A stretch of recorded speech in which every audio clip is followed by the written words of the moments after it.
67 freaking days until the start of the National Football League's training camps.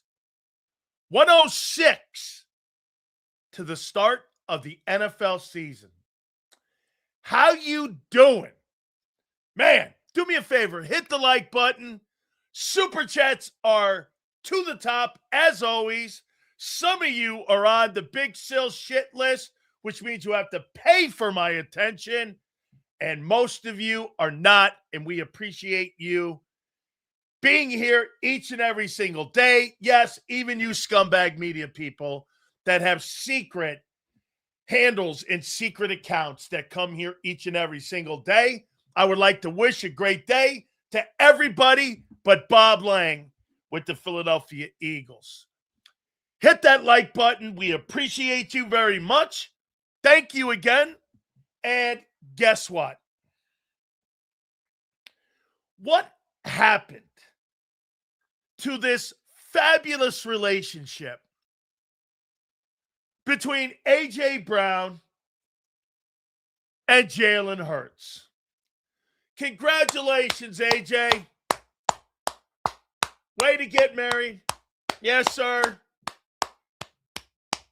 Yes, sir. Giving those kids a last name. How you doing? All good. Congratulations. Way to go, man. Now your significant other and you can absolutely move forward. However, I did see His Highness Jalen Hurts there. What happened? What happened to this fabulous relationship? What happened to it? How come they did not have Jalen Hurts at A.J. Brown's wedding? I mean, hey, wait a minute. Who cares? Well, I was told that this relationship was fucking thicker than thieves, dude. That these guys were boys. And that, as Jalen says, we're in a great place. No, you're not. This guy's not even a groomsman. He's not even in the party. You put your boys in the party. How you doing? Man, what happened to that relationship? I mean, come on, man. No A.J. Brown. Jalen Hurts and him hate each other. They have to. I mean, did you send an RSVP? Is that it? Now, for Big Sills to leave, and really, I got to tell you, Big Z, for Big Sills to be at the Big Z wedding, I'm trying to do my damnedest, but leaving the Dan Cave, you may just see flowers there at the wedding and a gift. I think, or I may send my aunt. Aunt Betty may show up. Okay, as like my Mariano Rivera. I haven't decided yet. Okay, and what I'm going to do. So Aunt Betty may show up to the Big Z wedding. I know that she's sending something. So either a card or we're going to be sending flowers or a gift or whatever. We will be dedicating an entire show on the degrading relationship between Zander and Big Sills after he blows off my wedding. No, wait a minute. You can't apply my own topics to me. Hang on here, Z. You can't be doing that to Big Sills. Come on now. Be getting out of Big Sills' house. I don't have 36 million bucks. Look at this. Those two guys are the richest people in the area, and they can't even go and see one another. The hypocrisy of it. The craziness of it. Man, gotta tell you, not something that I would think that I would ever see between A.J. Brown and Jalen Hurts. By the way, Isn't he like the godfather to somebody? Isn't he like a godfather to somebody?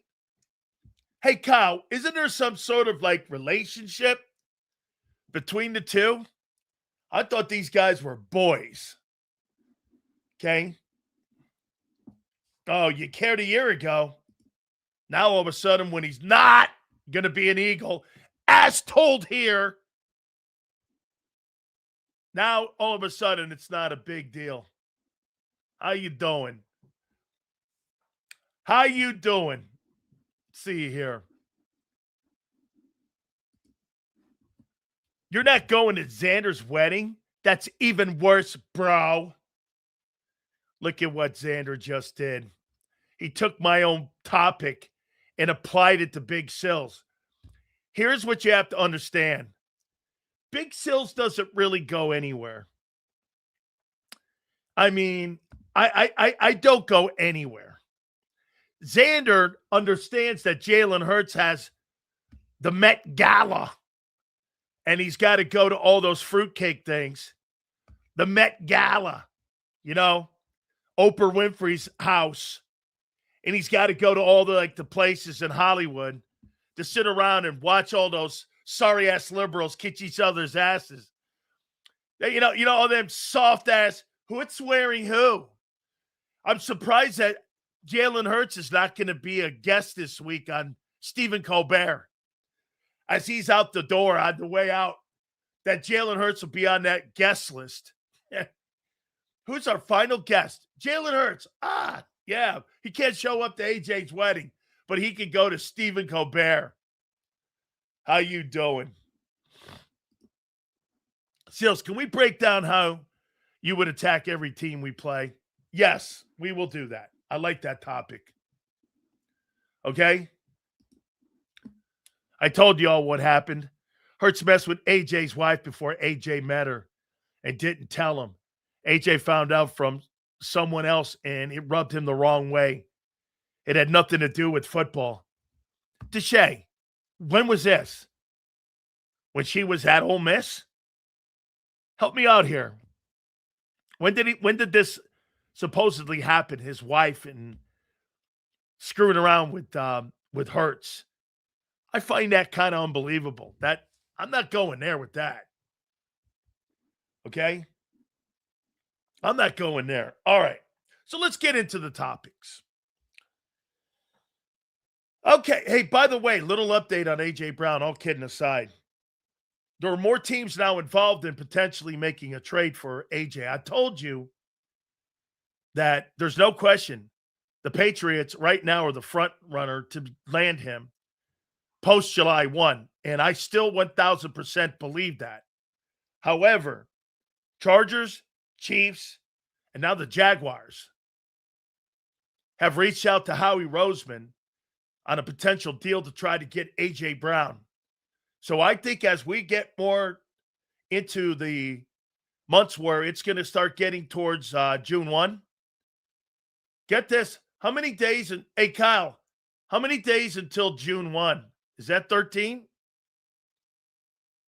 13 days left of A.J. Brown's career in Philadelphia. We got 2 weeks. And this thing's going to start heating up. And there potentially could be more teams. But Chiefs, Chargers, and Jaguars are now in the mix for A.J. Brown. So, I mean, you got 4 teams now. Right now, the holdup is nobody wants to give a 1 away. And the Patriots are the only ones that have thrown that 1 in 28 out. So, gives them a chance to recoup that first rounder in 27. All right. I think that deal's done.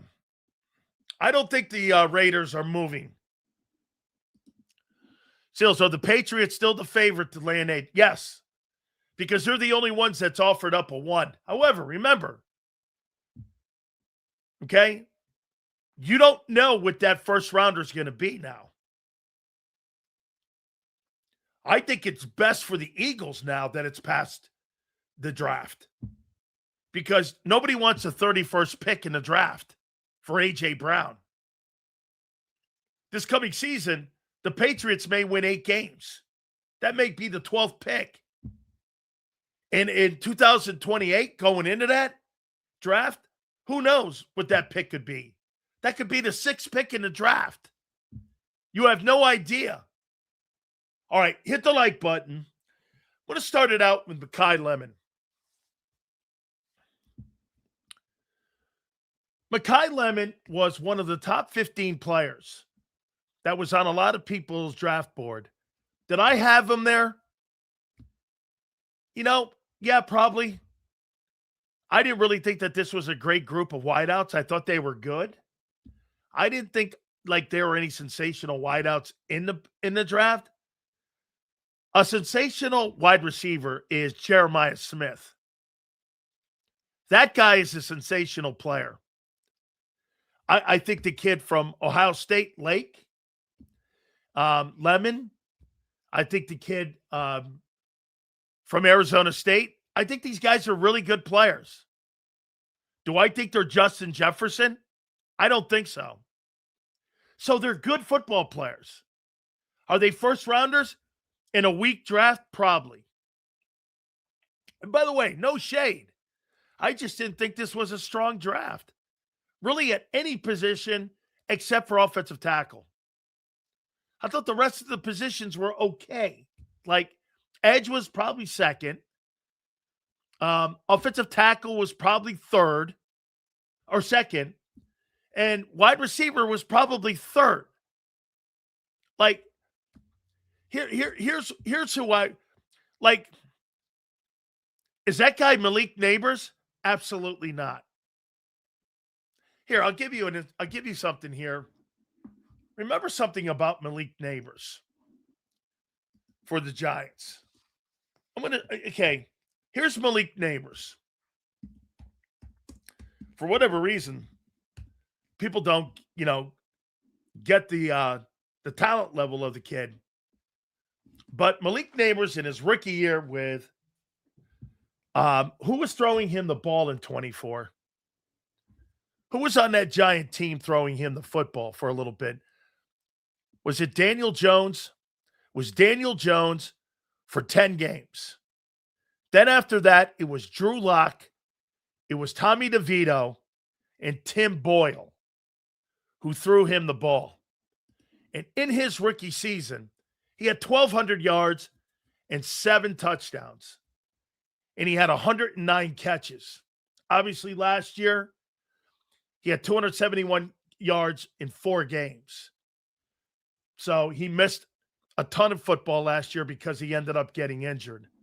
That kid's a good football player.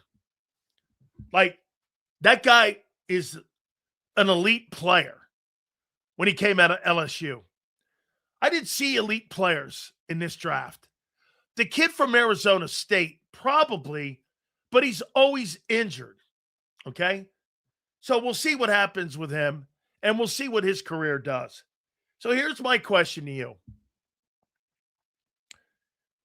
Mekhi Lemon, will he have the same impact Devontae Smith had his rookie year? 64 catches, 916, and 5 touchdowns with 104 targets. 53.9 a game, almost 60. That gets you to 1,000. Will he have the same impact that Devontae had? No.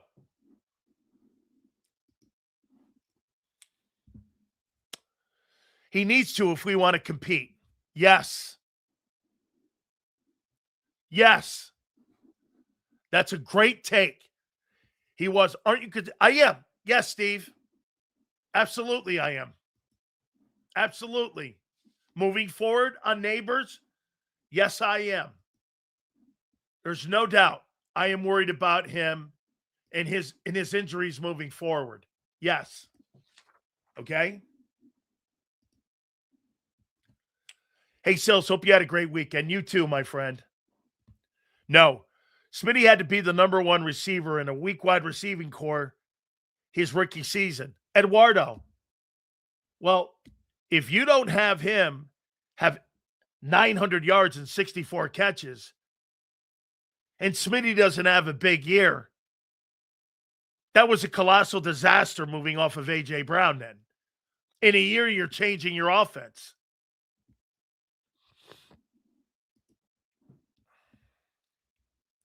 Impact or stats? I'll take impact.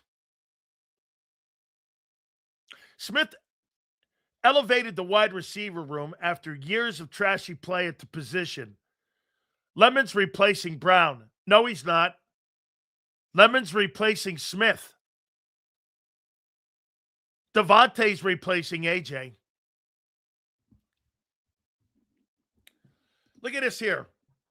The wide receiver is far more complete than it was when we drafted Smitty. That's not bad. Smitty was leagues ahead of anyone else in that room. That's true. Again, Lemon's replacing Smith. He's not replacing AJ. Smith is replacing AJ. Devontae's got to come in with the impact of A.J. Brown this year, not the number 2 wide receiver. It doesn't matter. Tell me how good the run game will be. Well, wait a minute here. If your run game goes south and your wide receiving core is dog shit, you're going to have a worse year than you did a year ago.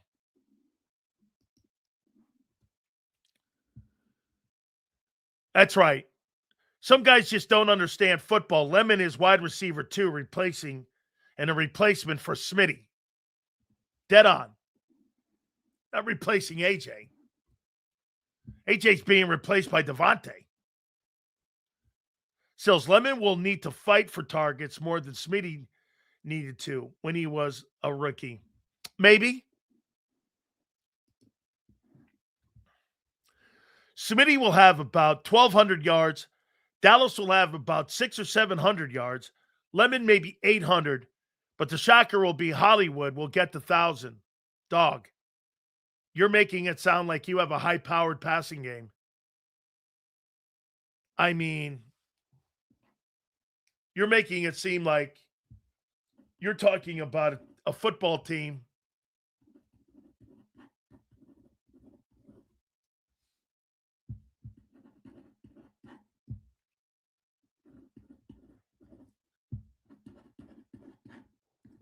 That's 3,700 yards. That's not, I don't think you're right with the guys, but 3,700 yards, that's not terrible. Okay? I mean, that comes out to 37. And with other guys in there like Dontavian, what will he get? Dude, the question is going to be whether or not Hurts can spread the ball around, which he's not shown he can. Stills, if the run game goes south with Jalen at quarterback, we will suck. I don't care who the wide receivers are. Fair enough. I believe we have a deeper group of wide receivers, but none of them are as good as AJ. Correct. I did a scientific poll in my living room, and the consensus is 15-2 in Lombardi. Me and the dogs all agree. I like it. I like that consensus. Sills, I don't think Hollywood, Jackson, Brown had a single 1,000-yard season since 2019, maybe 20. It's 26 now. Yeah, he's past his time. But he's not terrible to have on my team right now in light of losing AJ.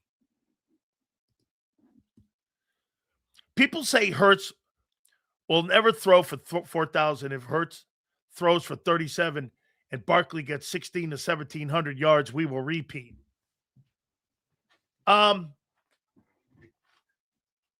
Probably.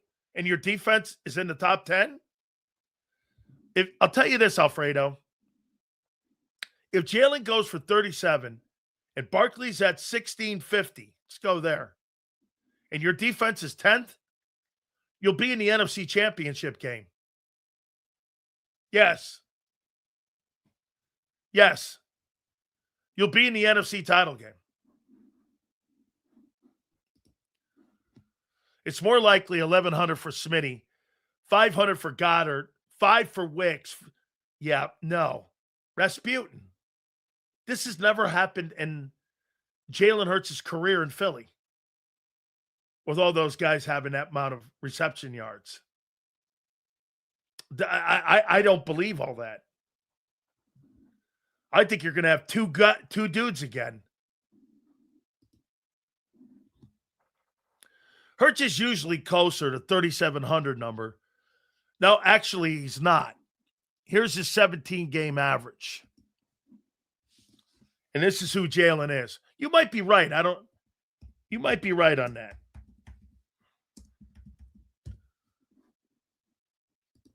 Hurts' 17-game average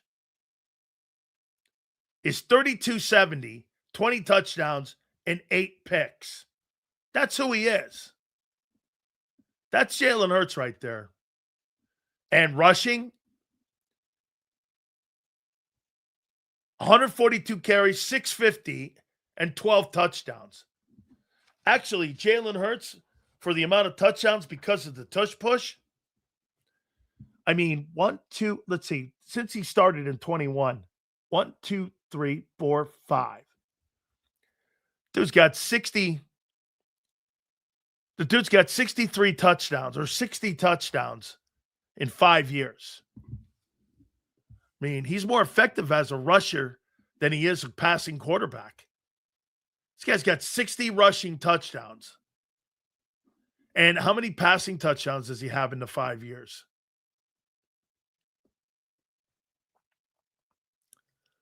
If you take those off the 26, let's see.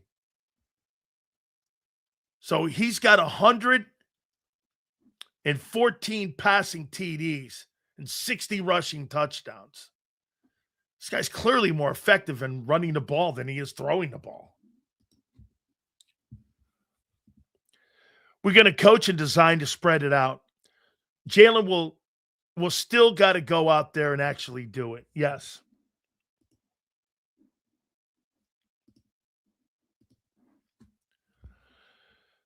Can't assume he's going to be good at spreading it just because they asked him to. Correct.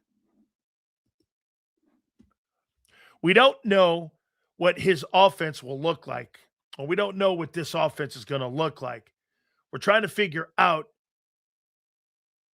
his extension worry. So I think we will let him figure it out. VS being run heavy like previous years. If they go run heavy and that run game doesn't happen, you are in big problems. Lemon's production all hinges on Mannion. If he doesn't have him run routes that fit Jalen's skill set, it'll be a frustrating year for Lemon.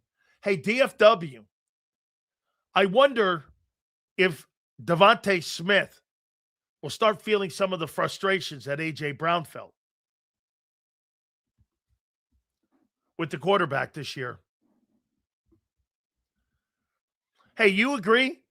If you can't get Devontae Smith the ball and a precise route runner, and Jalen can't get him the ball, and he can't elevate Devontae Smith, there's a problem with the quarterback, right?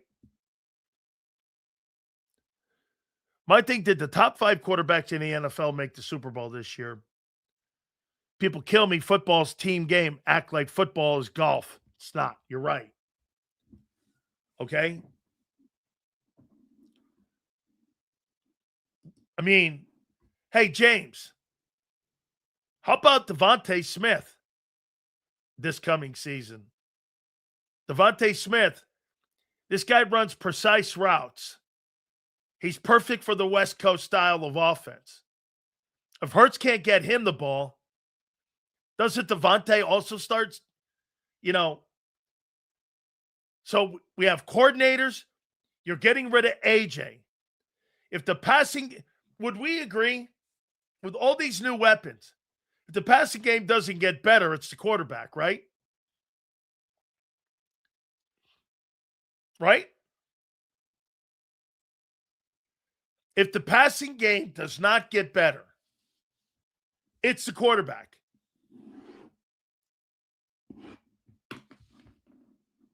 Okay, that's great. Okay, Alfredo.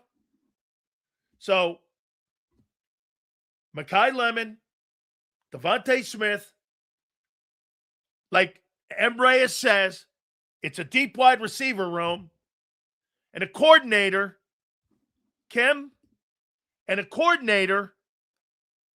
If this passing offense is not better than 23rd, it's the quarterback.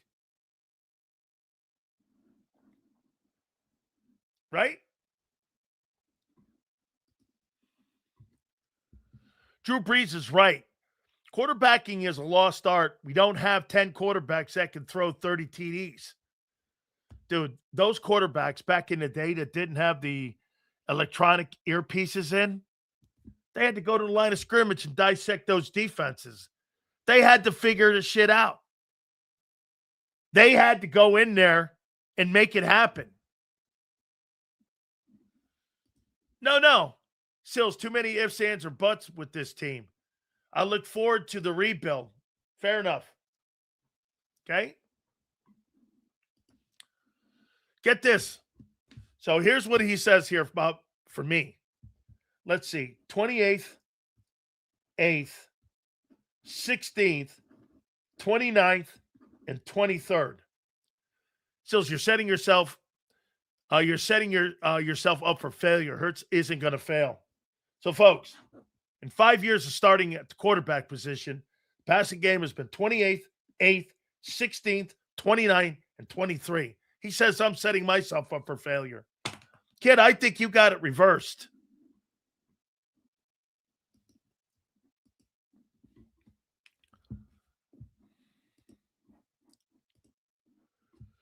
I hope the game going global produces more quality passing quarterbacks. What do you expect? You're going to get a quarterback from Italy? That's not happening.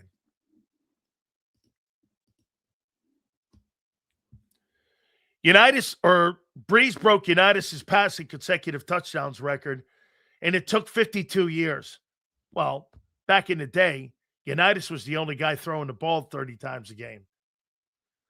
From the 60s to 70s, Kim, if you look at it, look at the amount of attempts. Here, NFL leaders, 1981. Let's just go 81. 1981. 1981 NFL passing leaders.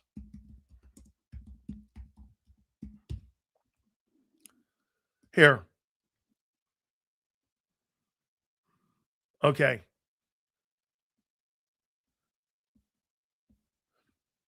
You know what? 81. Dan Fouts threw the ball 609. And Kramer 593. Sipe 567.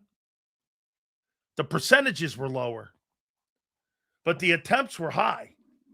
So you probably have to go back to the 70s. Took 52 years to break that record. I didn't think in 81 they were throwing the ball that much around, but they did. What a treat it would be to see Smith atop AJ's record in single season receiving yards for the Eagles while he rots in New England. He's not going to rot in New England. Yes, he is. Montana, he ain't Irish. Just because he played for the Irish, he ain't Irish. John Elway, Steve Young, Brett Favre, they never played on time. That is such a false statement. Steve Young was the most accurate quarterback in NFL history when he retired. I don't know where you're coming. Steve Young led the NFL in completion percentage 6 years in a row. That's not true. Here, Steve Young. many years did he lead the NFL in passing completion percentage? Throwing on time, Steve Young, on time. Yeah, I played against Young in high school and in the pros.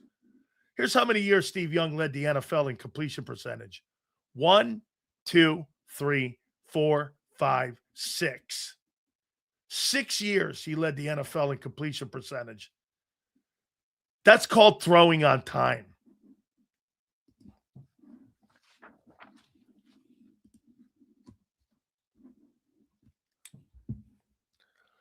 Sales, Eagles only team to play 4 teams off a bye week. They also are ranked 31st at days of rest at minus 15. Ask the 49ers how that worked out. A lot of injuries, I know.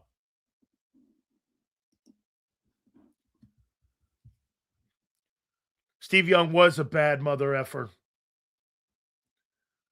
Seals, do you think AJ's a declining player? No, I do not.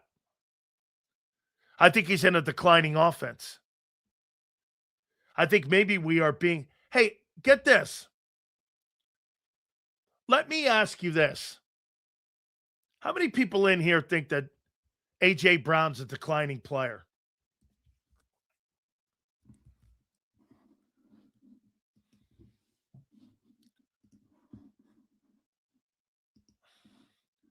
How many people think that he's a declining player, A.J. Brown?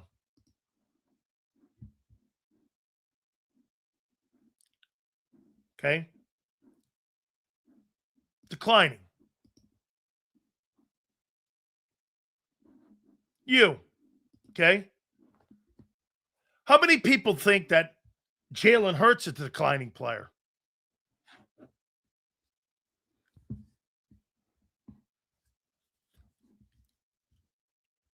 Doesn't want to run the ball anymore. If AJ's a declining player, is Hurts a declining player by not wanting to run? Wait. He doesn't want to run the ball anymore. That makes his game. That's part of his game. Here. Last year, Jalen Hurts ran the ball for 105 attempts. Year previous, 150. Year previous, 160. Year previous, 165. 2022. Hurts ran the ball almost 100. And by the way, that was in 15 ball games. Jalen Hurts was on pace for that year that he ran the ball for 760 yards. Hurts was on pace with 18 carries? So 165. Excuse me, 165 and 36. Hurts was on pace for 200 carries that year.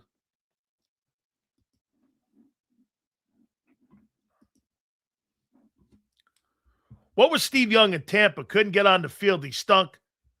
What was Brett Favre in Atlanta? Steve Young in fucking Tampa. Tampa was a train wreck team and organization. Brett Favre was in Atlanta in a train wreck team. What are you talking about? Dude, are you crazy? You're comparing the Bucs and the 49ers? When the 49ers were winning Super Bowls and the Bucs were winning 3 football games a year? What do you mean he couldn't get on the field? He fucking started every year he was there. Couldn't get on the field. Who was starting in his place? Steve Spurrier? What do you mean he couldn't get on the field? Guy went to a better organization, 49ers. And Favre went to Green Bay with Ron Wolf. Hey, get this. See this here? Listen, see what Dodd's saying? Was What was Brett Favre in Atlanta? They made a mistake. The head coach that was there says it. We made a mistake by giving Brett Favre to the Packers for a second rounder. The organization, bro, you're a dunce. Go put your head in some cement and let it thaw. Sills, you're still the GOAT regardless. Philly fans can't handle the truth. You teach them the end is near. Sincerely, Cowboy fans from Tampa. Thank you, Jared. Appreciate you. Yeah, this thing, don't worry. They're going to be revamping this. Sills, no AJ's not declining. He may have plateaued, but not declining. Hurts is not declining. He's choosing to be less effective, and that's worse. That's right. That's on him. That's right. Okay? Oh, by the way, we're going to have a little fun here in a minute. Hit the like button. We're going to have a little fun. I guarantee you one of the main things Mannion will say Jalen has to get better at is getting the ball out quicker. Quicker reads, quicker throws. Something he's impossible to do. Okay? Not happening. He couldn't do it when he was at Alabama.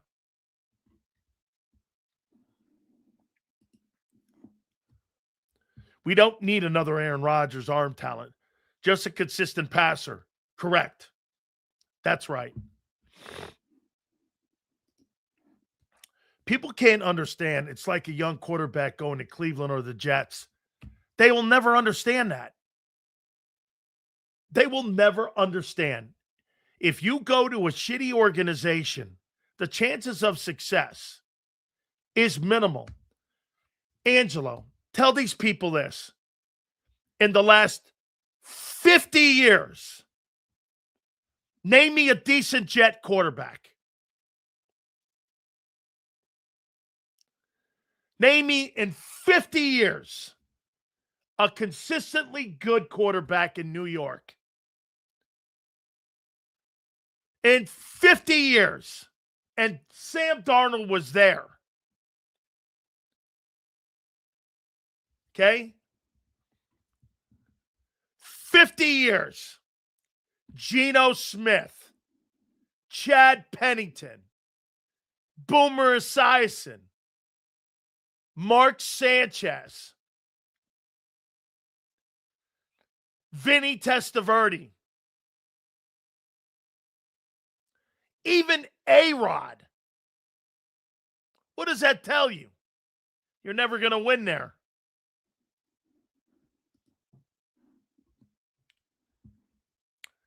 Seals, when I think of defensive players who changed the game, Mel Blount pops into my head prior to 78. You could mug a receiver down the field. That's why I say, can you imagine Jerry Rice in today's game? You couldn't defend him. You couldn't defend Jerry Rice.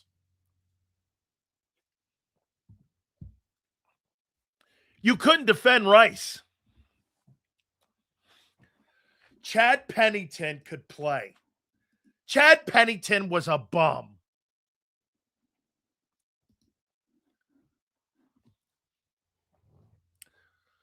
Seals, you and many others claimed Jalen doesn't want to run anymore. How many runs attempts Jalen had that were called back due to penalties? Hey, Kyle, do me a favor. What did the Eagles rank in penalties last year?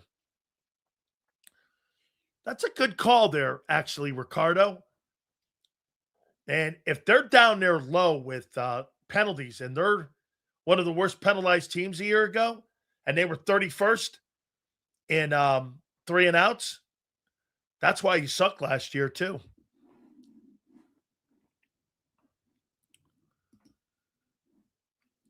Pennington had no arm strength. He wasn't great. Ken O'Brien? Bro, you're making my point. So the Eagles were 5th. Thank you, Kyle. Kyle's my guy. The Eagles were 5th in penalties in the NFL. and they were 31st and the second worst 3-and-out team. And they couldn't get a run game going. So wait a minute. Are you sure the Eagle O-line was that hurt? You were 5th in penalties. 5th in penalties, and you were the second worst team in 3-and-outs, ranked 31st. Okay. Keep going up against good wide receiver this year. How will he do? Q goes up against all good wide receivers. He's been the number one guy for 2 years. I mean, dude, if there's one dude on your football team that you don't have to have a conversation about if he's good, that's one of them. There's no debating. By the way, the word potential is off the conversation with Q. The guy just needs to keep playing. There's no potential. He's beyond that now. Same thing with Cooper. It's nothing about potential. Those guys are great players. Great players don't have the word potential around them in any form or fashion. Now, the unit does. They don't. Okay? Cooper DeJean and Quinyon Mitchell. There's no conversation about potential. Those guys are exceptional. Those are elite 1%ers. They're great players. Not good. They're great players. And they elevate guys around them. The word potential doesn't sit with those two dudes. There's no conversation with that. They've graduated in my book. Hey, the potential for this guy to be that. Yeah, well, no, that's not there any longer. Now it's just about him putting the games in and not getting hurt. Like this. If Cooper DeJean and Quinyon Mitchell play 17 games, they should be all pro every year. All pro every year. Of course they'll blame it on Mannion. Not blaming it on Jalen. They were the 5th most penalized team last year. So the Eagles were the 5th most penalized team. You had a football offensive unit that was 31st in 3-and-outs. They were terrible on 1st and 2nd down. The running back was 32nd in yards per carry. And your passing attack was 23rd. There's a lot to uncover there.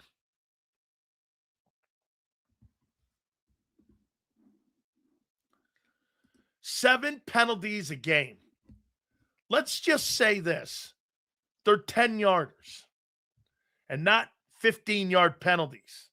JP, you give up 70 yards per game in field position. In a game of inches, okay? In a game of inches, 70 yards a game, you give up. That's just if it was 10-yard penalties.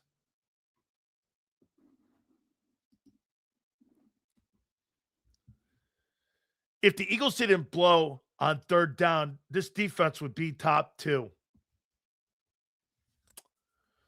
Not true, because the first 6-7 weeks, they weren't top anything until you got Jalen Phillips. They were getting annihilated at corner 2. And you were really not doing anything until you got JAKIB back, until you got Jalen Phillips added. Your defense turned around with those 2 additions. You upgraded at linebacker, not because Jahad Campbell stunk. He was just a rookie. And, you were able to settle the secondary down when you added both JAKIB. When your front 7 got improved with the addition of Jalen Phillips and JAKIB, you know what? You guys forget. You added 2 dudes to your front 7 by week 6. First Jakobi, and then you added Jalen Phillips. You added 2 frontline guys who are going to start on other teams this coming year. That's a big addition. And by the way, something to keep an eye on. As good as Campbell looks to be, let's see if he's going to elevate the defense like Dean did. I know you'll sit here and say he's going to, but yet to be determined. He did get his ass sat down. He's a rookie. I get it. No shade. I don't like the first year of Jalen starting as quarterback. You never hear me reference 2021. That's a learning year. Taking snaps, being the starter. Peyton Manning had 28 interceptions his first year starting. He had 28 years. Okay? Here, get this. Get this. And this shows you why this guy's a moron. One of the flip-flops of the century, Sills and Nakobe Dean, when he's on the team, he's liability. But he's a legend when he's on a new team. No, what happened with him was the same thing that happened with Carson Wentz and why the Eagles flip-flopped on Carson Wentz. They gave Carson Wentz a $32 million contract, and they flip-flopped and wanted him off the team because he regressed. He didn't get better. He regressed. The Philadelphia Eagles and their fan base flip-flopped on Carson Wentz. And I'm going by what Vic did when Vic benched Jahad Campbell and put in Nakobe Dean. That's what happened. Folks, those are the things that happened. You flip-flopped on Carson Wentz, all of you. All of you. But it's not flip-flopping. Player performance. It happens. Okay? Player performance. It happens. Some guys get better. Some guys get worse. Some guys are late bloomers. Okay? And by the way, the guy who turned Nakobe Dean's career around was Vic Fangio. Okay? Yeah, until Vic got here. Yeah. But he didn't because he's not here. So wait a minute, Khalid. Was Nakobe Dean a success here? You didn't sign him to a second contract. You let him walk. And he wasn't over money. He was over injuries. No, I don't. He'll never be healthy. No, I don't. How come you didn't sign him to a second contract? If he was so electric and so great, why didn't you sign him to a second contract?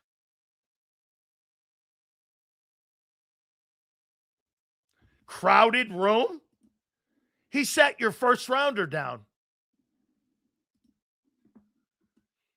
You know, if Campbell wasn't here, Dean would be re-signed now. Absolutely. No doubt about it. No doubt about it. The reason that Dean's not here is because they drafted Jahad Campbell, a first-round pick. That's correct. Can't sign everyone. What a fucking lame-ass excuse. I mean, seriously. You say that about every single guy that you let go. So wait a minute. You signed Dontavian Wicks, a wide receiver, for the same money that Nakobe Dean signed with the Raiders. Got it. Sills, how do you feel about Grenard on the team? What's your prediction for him this year? I want to see how they're going to use him. He's a very good football player, to say the least. Let's see here. They should have kept Dean and traded Bond while his stock was high. You can't trust Dean. The reason that Kobe Dean's not here and didn't sign, hey, get this. You had the guy, what was it, for 4 years? And you did sign him to a second contract. My opinion, if you call a guy great and he's a good player, he's here for 2 contracts or more. The guy was injury prone. That's why he's not here.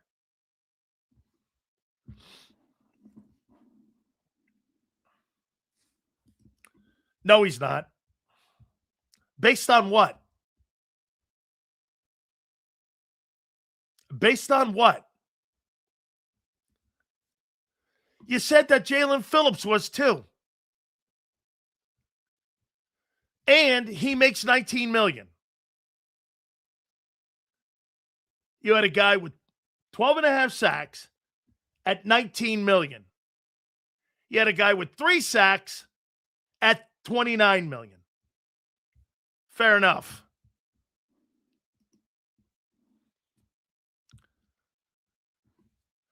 Holy cow. So,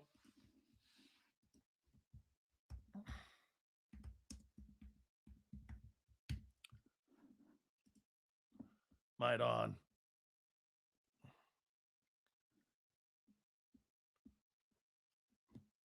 So, let's see.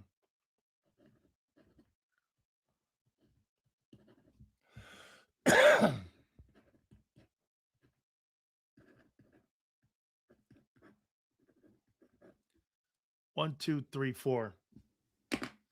Josh Sweat's got 38 sacks in 4 years. Let's see what Grenard has in the last 4 years. That's not counting the playoffs. And he's making 30. So there's 24 and 4. This guy's got 28 sacks in 4 years. Sweat's got 38 in a Super Bowl ring. And you're telling me he's a better player? Based on what? And he's got his two NFC championship rings and a Super Bowl. Like, based on what?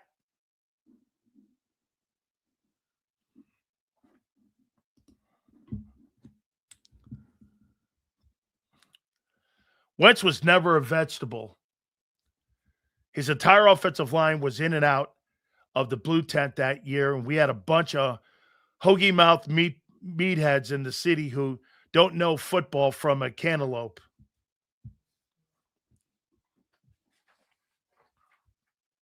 I mean, Jonathan Grenard is making more money and has been less productive.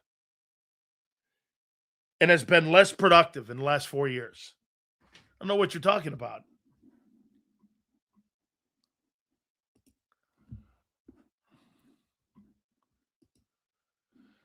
Hurts threw into triple coverage with the game on the line.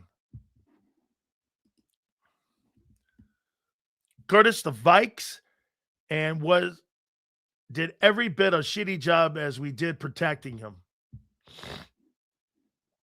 Okay?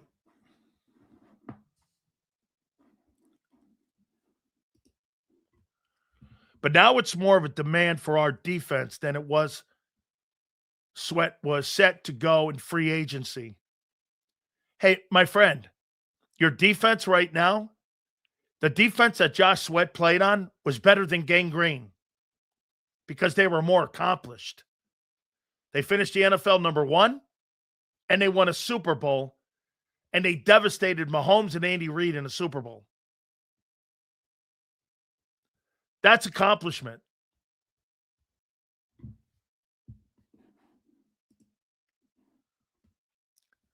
Okay? Grenard was right there to get sacks, but the Vikings defense as a whole was bad last year. That's an opinion. I'm talking about production. By the way, don't get me wrong.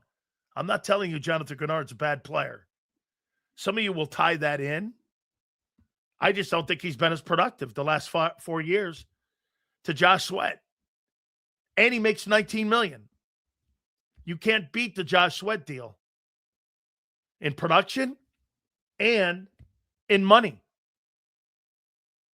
He's been more productive. He's on a better team, or was. He was in better situation. That may translate to Grenard. Let's see Grenard being in a good football unit with Vic and what that does for him. Hey, by the way, it got Jalen Phillips $30 million annually for 4 years. Okay? Gave him 4 years and a brand new contract at 30 per. Woolen will help with the safety deficiencies in the past, but safeties are too small to help in the run. That's where the linebackers might be improved in the run game. I got a feeling that Campbell's going to be better than Dean in the run game. And that's going to help your run game. You were 22nd a year ago. You weren't very good. You were bottom 10 in run defense. Where you started getting better, it was in the secondary, but you weren't very good against the run. Almost every team that you played against outrushed you and put up over 100 yards on you. Like I said, you were kind of okay. Yeah, that's why I was kind of like shocked on the Jordan Davis extension. Guy plays first and second down, and you had one of your worst years in run defense. Okay. Sure. Now, maybe that was the edges, because early on in the year, the edges were giving that up. Okay, the edges were the ones that were getting murdered, and they were not able to set it until they got Jalen Phillips, I think in week 8 or 9, something like that. The inside D-line was the driving force of the line when we had Sweat. How we thought we could repeat, and that hasn't come true yet. So we need to pay at the edge. Well, he's never really had, outside of Josh Sweat in the last 15 years, a player he's drafted that's been decent out there. Jalen Hunt looks like the guy now.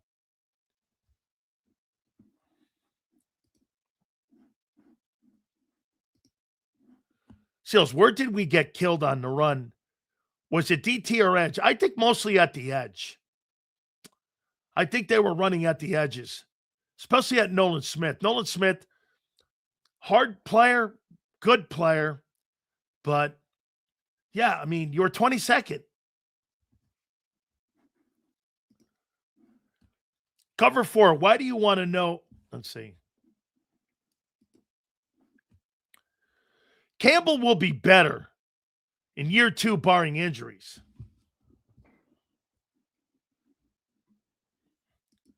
DT Carter was hurt? Okay. Well, we'll find out this year.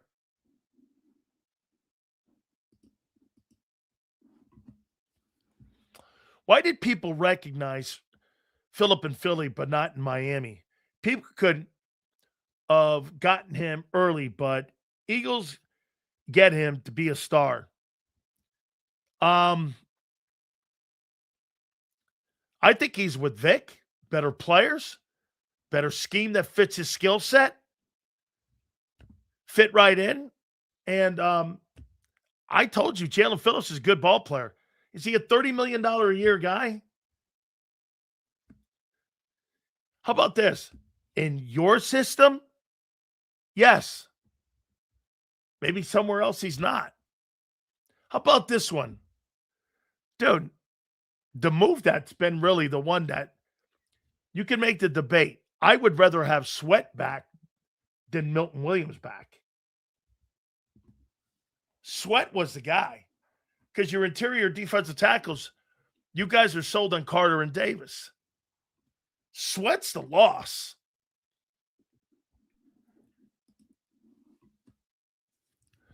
Sills, if I'm not mistaken, Phillips is a better run stopper. Zander showed some numbers on that. And, last year, Phillips was a better pass rusher, had better numbers as a pass rusher. Kennard had 3 sacks last year. Still hits on, look, Kennard's a good football player. No one's sitting here saying he's not. Nobody on the planet is sitting here saying that. Okay? Carter got to be better for y'all this year. He got outplayed against the Alabama rookie and the Cowboys Booker. The kid did, in the 2 games he played against him, that rookie did beat Carter. Got a clip of Carter getting put on the turf by a rookie. It's okay. Hey, welcome to the NFL. Everyone gets put on their heads in the NFL. If Carter's not hurt and plays better, the edge linebacker secondary will be more effective. Yes. Yeah, now Super Bowls aren't that important now that Hurts has won one. That's not what I'm saying. I took a look at Sil's show a few years back, and he had a totally different tune. No, I didn't. Now they're meaningless. All that matters is passing stats. Every single thing that this guy just said, he's not recognizing what the Eagles are doing. They're drafting more wideouts. First and second round pick. Because the Eagles have changed. They want a better passing game. They hired Mannion. And when it comes to Super Bowls for a player, they get paid on their accomplishments, not on Super Bowls. Look at the top 10 and highest paid quarterbacks. None of them have won Super Bowls. It's reality. It's what happens. I mean, dude, how many times do I have to give you this exercise? You are not paid on winning Super Bowls. Not going to continue to go through something that you don't understand. You will never understand. If you don't understand that, you will never understand it. I mean,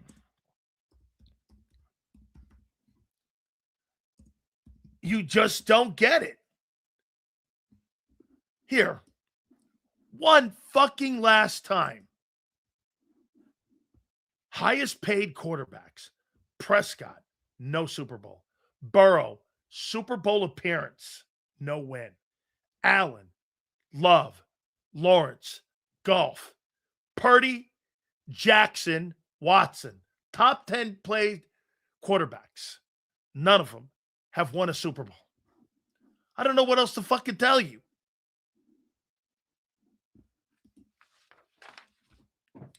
None of them have even been there, except for Burrow. I've never seen a team win a Super Bowl go through a rebuild right after in 3 years. James, totally rebuilding the offense, no?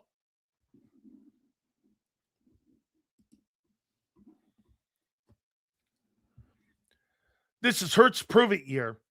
If he can't do it, he'll be gone. Correct. Yeah, Purdy got there too. That's right. Purdy's gotten there. NFL gonna go through some changes in regards to what quarterbacks making and setting up franchises for failure. Yeah, especially when you see that you can win a Super Bowl with a guy like Sam Darnold. You don't have to pay $60 million. You're dead on. I'm not paying that money. I'm going to get a competent player. Jalen Hurts is a competent player. Sam Darnold are competent players. They're not exceptional. And I can win a Super Bowl. Brock Purdy went to a Super Bowl. He's not spectacular.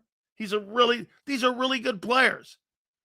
But you don't have to pay $65 million for a quarterback to get you to a Super Bowl.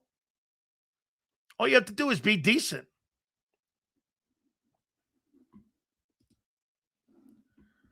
What's funny about that list is none are better than Mahomes, and he has 3. Let that sink in. Correct. But you got to remember something with Mahomes, my friend. Always remember this. What's the one difference in Mahomes' deal? Okay, remember, here, total value. Dak, 240. Burrow, 275. Allen, 330. Love, 220. Golf, 212. Brock Purdy, 265. Go all the way down to Mahomes. Total value of his contract is $450 million. It doubles them. And the majority of his contract is in like guarantees now.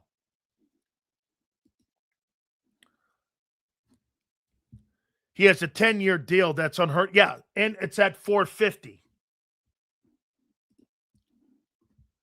The market decides the value. Nobody paid $60 million, those quarterbacks would still play and people would still watch. It's not the point. When you're paying that kind of money for a quarterback, you're going to be taking away, like Dallas. Look at Dallas's defense to pay Dak. Hey, DFW, here's the problem with the Cowboys financially. For them to pay Dak and CD that money, they're paying $100 million a year at 2 players. 2 players. They're paying $100 million. 2 players. 2. $100 million. Okay? I mean, guess what you're paying in Seattle right now? You're paying 30 for the quarterback, and you're paying 30 for JSN. That's 60. You got $40 million to spread around the rest of your football team.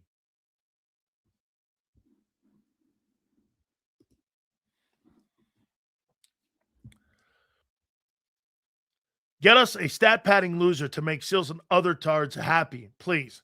Brandon, no. You're missing it. Don't get me. You're the one changing.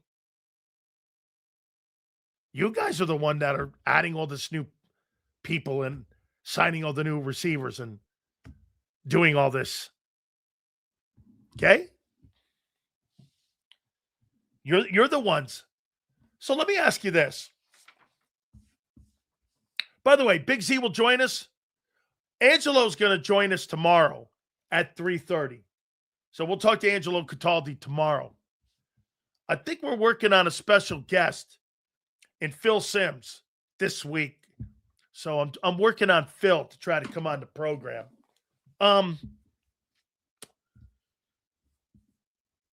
So let's take a look at this.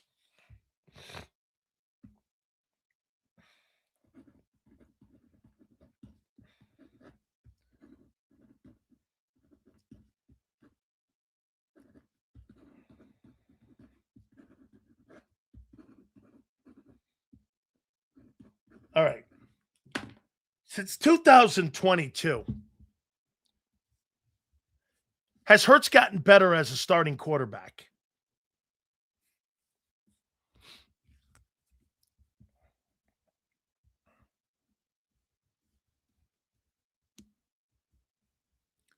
Has he gotten better as a starting quarterback throwing the ball? Has he improved his game? Here, let's do this. I think Josh Allen's gotten better. I think Brock Purdy's gotten better. I think Patrick Mahomes has gotten better. Since they got rid of Tyreek Hill, Stephon Diggs, I think those quarterbacks have gotten better. By the way, has Baker Mayfield gotten better since 2022 when he got fired from Carolina and where he is now? Has he gotten better as a player? Yeah. Not a great year a year ago, but he's gotten better. I would guarantee you Cleveland would like to have that guy back instead of that dog shit they have there now. Okay? So, has Jalen Hurts gotten better?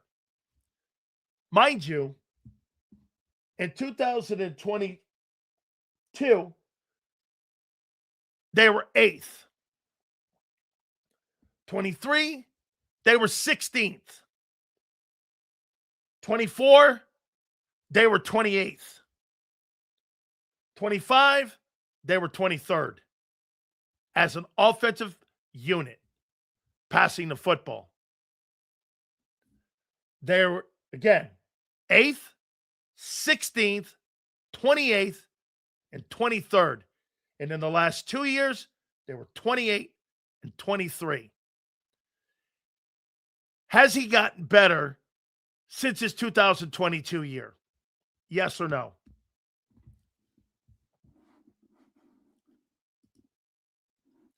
Seals, how can you get better when you're changing coordinators every year? Well, again, as Zander says, that's the Philly way.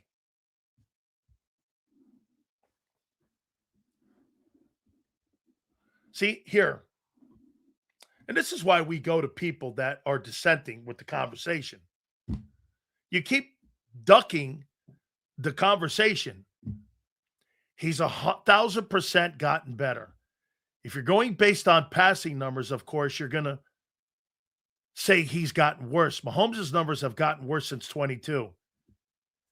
Are you comparing Mahomes to Jalen Hurts? My God, Paul. Nobody's changing the offense in Kansas City. They're not going to a different style of play in Kansas City in 26. They're not telling the quarterback to spread the ball around more. He fucking already does that. You're asking Hurts to play like Brock Purdy. Nobody's telling Patrick Mahomes to play like Josh Allen. What an asinine comment. Cleveland Browns set their franchise back 10 years with the contract they gave Watson and the production they got from him. That contract is an albatross. Surely is. Hard to say. Offer has tightened up past 2 years. Sirianni conservative style. Get a lead and try to hang on. Happy Monday, my friend. Instead of endless Hurts arguments, why not talk about the warts of other teams? Well, you should go find a Rams and a Bills conversation. Only way the Chiefs change is when Andy leaves. So that's not a good comparison. Jalenites don't care about nothing else as long as their husband Hurts is considered more elite than Josh Allen. It's amusing. I show some of my friends some of the comments in here, and they're like, "You're kidding." I go, "No. Some of these people actually believe it. Some of them actually believe it. Why would they ask the most clutch player in the NFL to play like the least clutch player in the NFL? I don't know. Why are you? Mahomes' numbers aren't as high because teams started playing two-eye shell coverage, which forced him to take everything underneath. Very observant.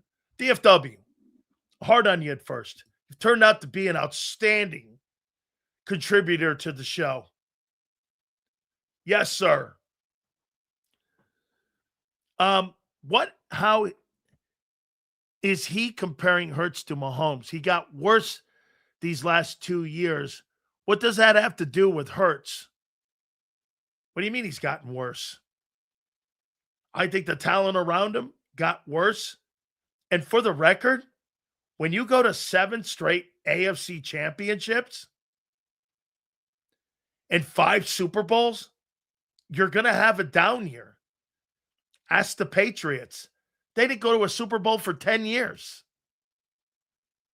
Brady basically had 2 careers, early and late, in New England. They didn't go to a Super Bowl for 10 years. 10 years before they got back.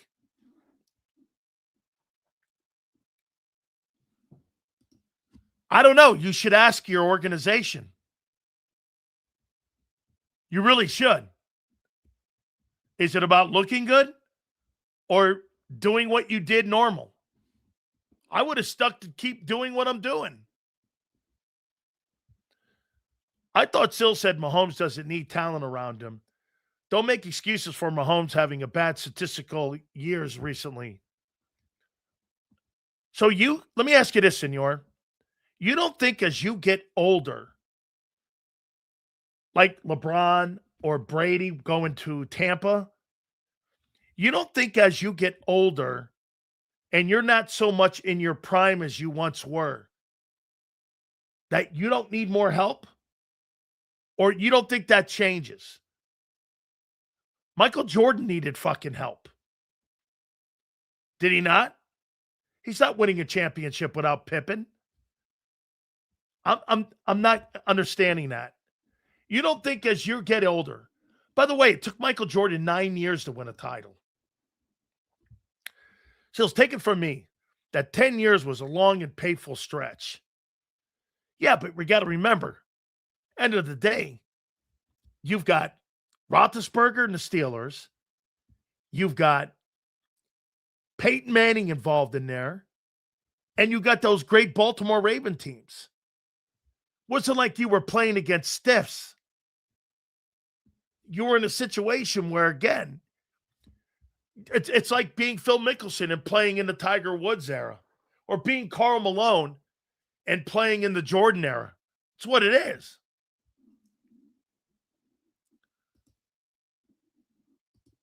You're missing the point, dude. Doesn't everybody need help? Okay, name me one elite player that Eli Manning played with on offense that won 2 Super Bowls.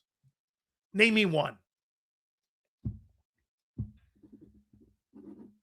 One elite player.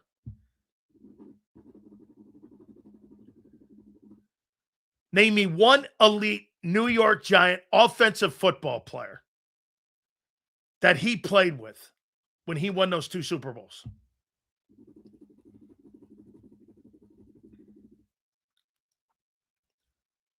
Name me one. Name me one player.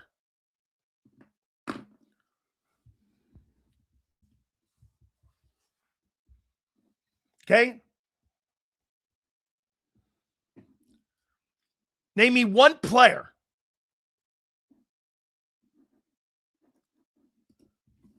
You said every guy needs an elite player with him. That's my point. Eli can't play fucking defense. Dude, some of you guys are so like numbskulls. It's incredible. I mean, do you come here every day just to show how stupid you are? With some of your ignorant takes? It's mind-numbing. You know what? I don't believe it, that some of you are this stupid. Can we say Josh Allen has gotten to play against dips in the last couple of years and still hasn't gotten anywhere? I know he doesn't have a ton of talent around him, but those last few years were his chance. Yes. Same with Lamar. I agree.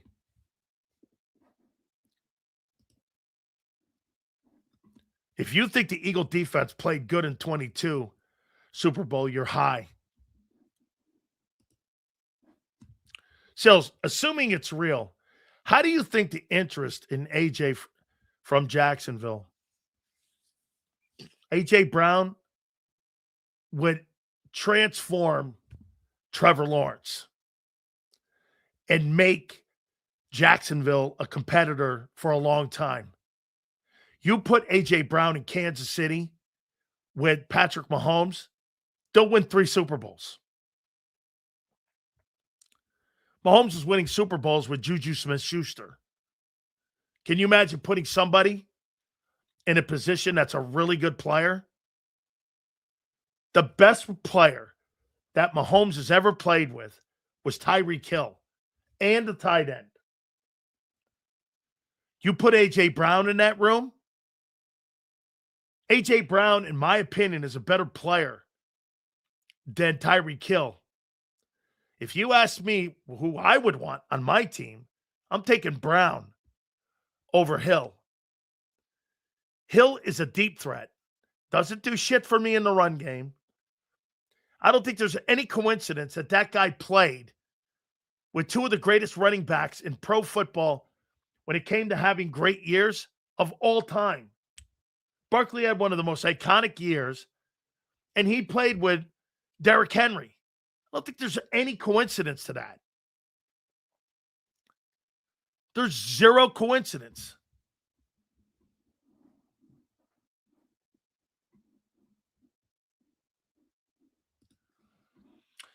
Patrick will hit the dirt. AJ is also more complete receiver than Hill. That's, Kim, that's what I mean. And he is. This conversation will end this year after Hurts get a dose of throwing the turds behind the mediocre old line. The Jalenites will scatter like roaches. You know what, man? I sure hope not. Wait, we can win Super Bowls with guys like Juju, but a few moments ago said Mahomes needs help. That's because back when he was younger, he was winning with guys like Juju Smith-Schuster. Now that he's gotten older, there's lesser talent around him. Yeah, like Brady. Brady wasn't going to win Super Bowls in New England. When he got older, he went to Tampa for a reason. Antonio Brown, Mike Evans, Chris Godwin, Leonard Fournette. Those were all players that were added, dude. Or you forget that. Like I told you, Tom Brady never played with one Hall of Fame wide receiver in New England ever and won a Super Bowl with him. Like ever. But when he got older, he needed more help. What's so hard to follow on that?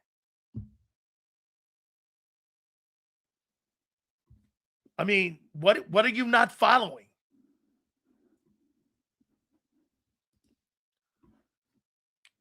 Pretty hard with all.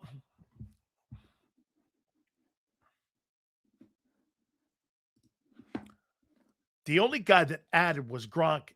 Everyone else was already in-house. That's correct.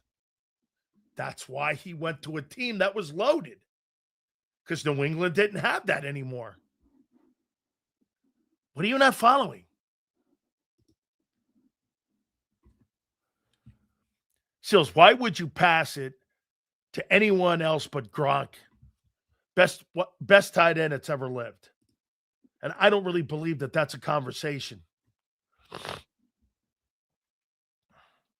What's crazy is that Terrell Suggs quietly won a Super Bowl with Brady on that Tampa team. I didn't know he was on that team. Is that right?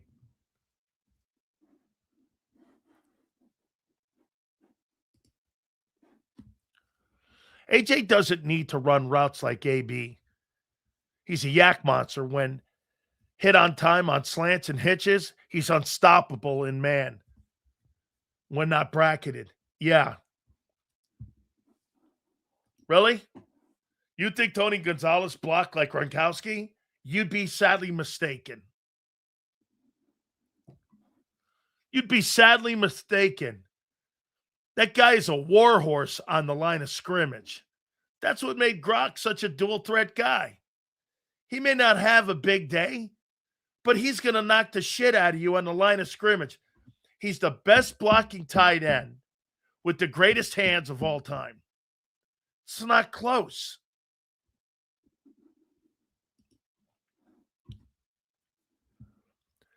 Time to give Mahomes a true number one receiver. AJ will double his yak yards in KC due to Mahomes will throw him open versus not throwing till he gets open. That's correct. Well, Mahomes is a superior passer to everyone, not just Jalen.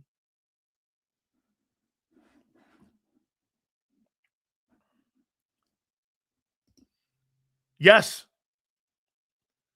He's the ultimate tight end. 6'7", 265 pounds. Phenomenal Chris Carter hands. And block like an OT.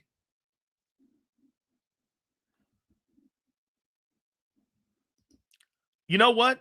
I think if you got him a 1, like AJ, I think that would help Travis Kelce a lot as he's winding it down.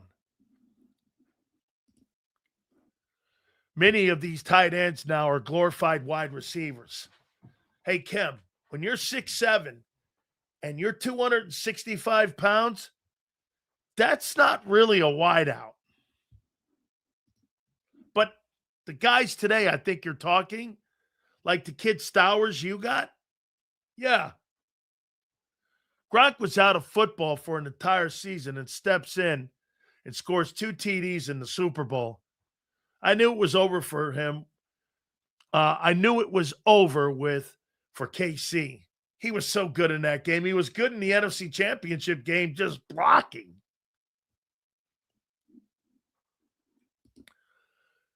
Yeah, but remember something.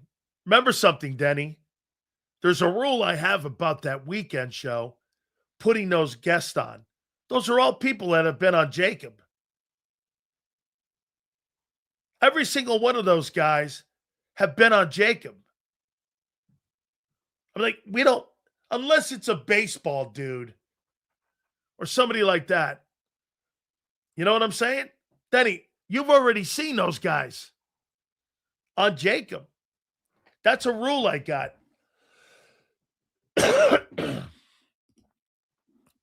So it's easier to get them on. Oh, it's harder.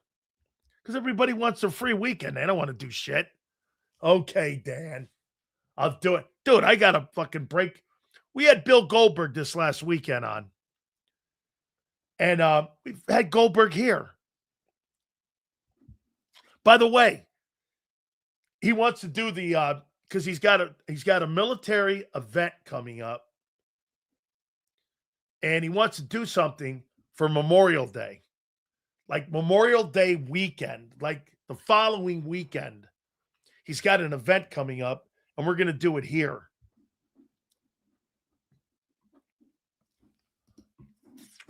Sills needs to be hired to WIP and speak truth to the masses. Never happened. You kidding? Never let me on that station. Bob Lang would call 5 seconds, and I'd be in the principal's office. What'd you say? And I'd be like, I'm not telling you. I'm not going over my content with you. The program director at WIP's from Phoenix. What the fuck would he know about East Coast sports talk? I mean, what would he know? Phoenix? I said the Patriots were cheating when they had Gronk and Psycho on the field together. That dual tight end set with Hernandez and Gronk would have revolutionized the NFL. You couldn't have guarded both those guys. If Aaron Hernandez didn't go off the reservation, dude, that would have been, you would have had 2 Pro Bowl like type wide receivers in the building. And that would have been insane. Let's see here. Sills on IP. How would revoke his press pass? Just saying, man.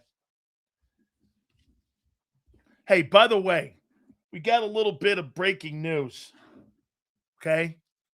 Remember we said this. You ready? The National Football League on May 18th, the National Football League is going to 11 international games. From 9 to 11. Then they're going to 17 in 2 years, which means this. Every NFL team in the next 2 years is going to play an international ball game.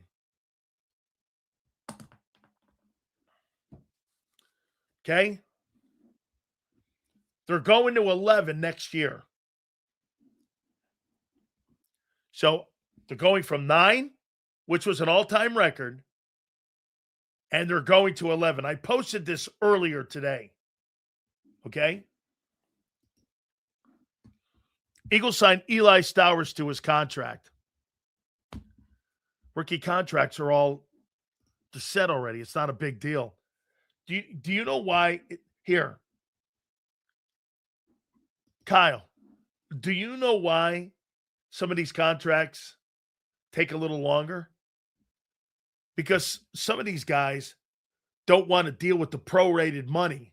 If you get cut and you got a signing bonus, okay? Most agents don't want this. Say you cut Stowers, okay?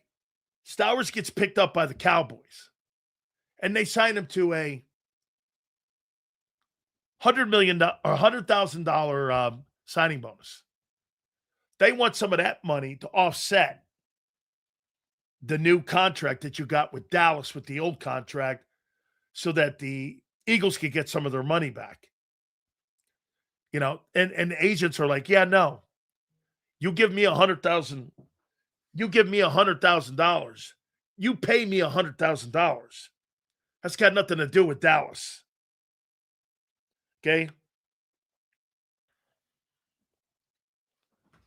So that's why some of these contracts take a little bit longer, because they've got the language in there.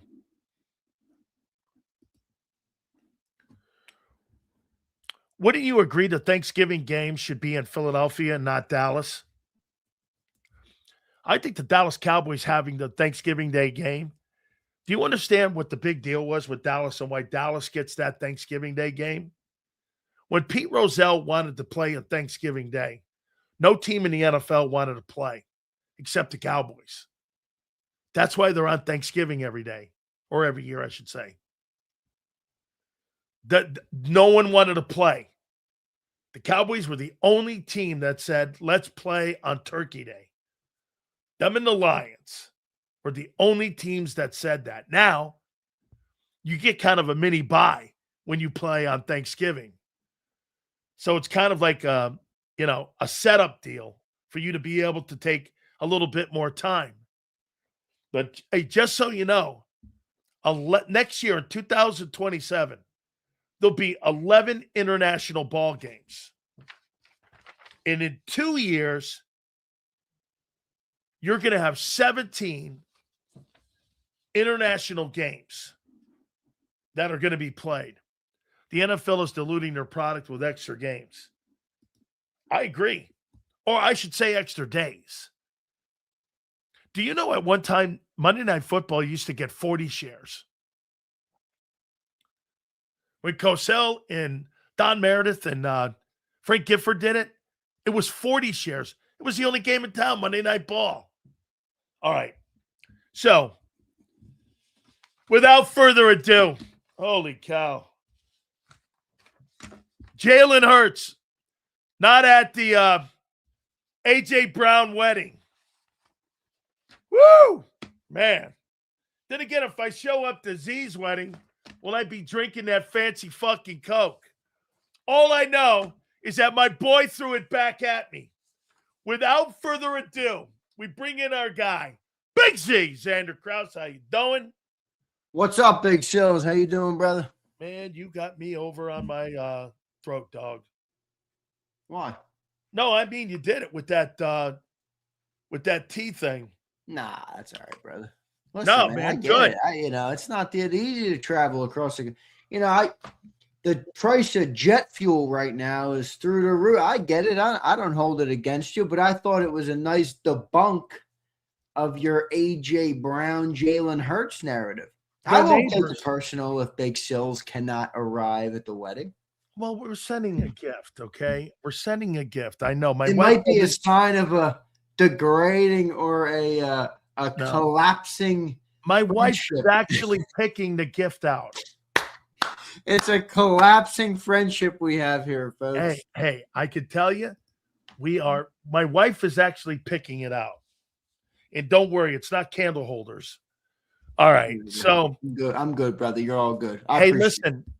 So what happened to this relationship between those two? All kidding aside, what went south, Zander? Yeah, I don't know, man. I don't know. I mean, the easy answer for us would be football related, but at the end of the day, it feels to me like there's something bigger than that. I'm not going to speculate on what that is, but they don't like each other that much anymore. Look, I don't really care that he wasn't at his wedding. I really don't.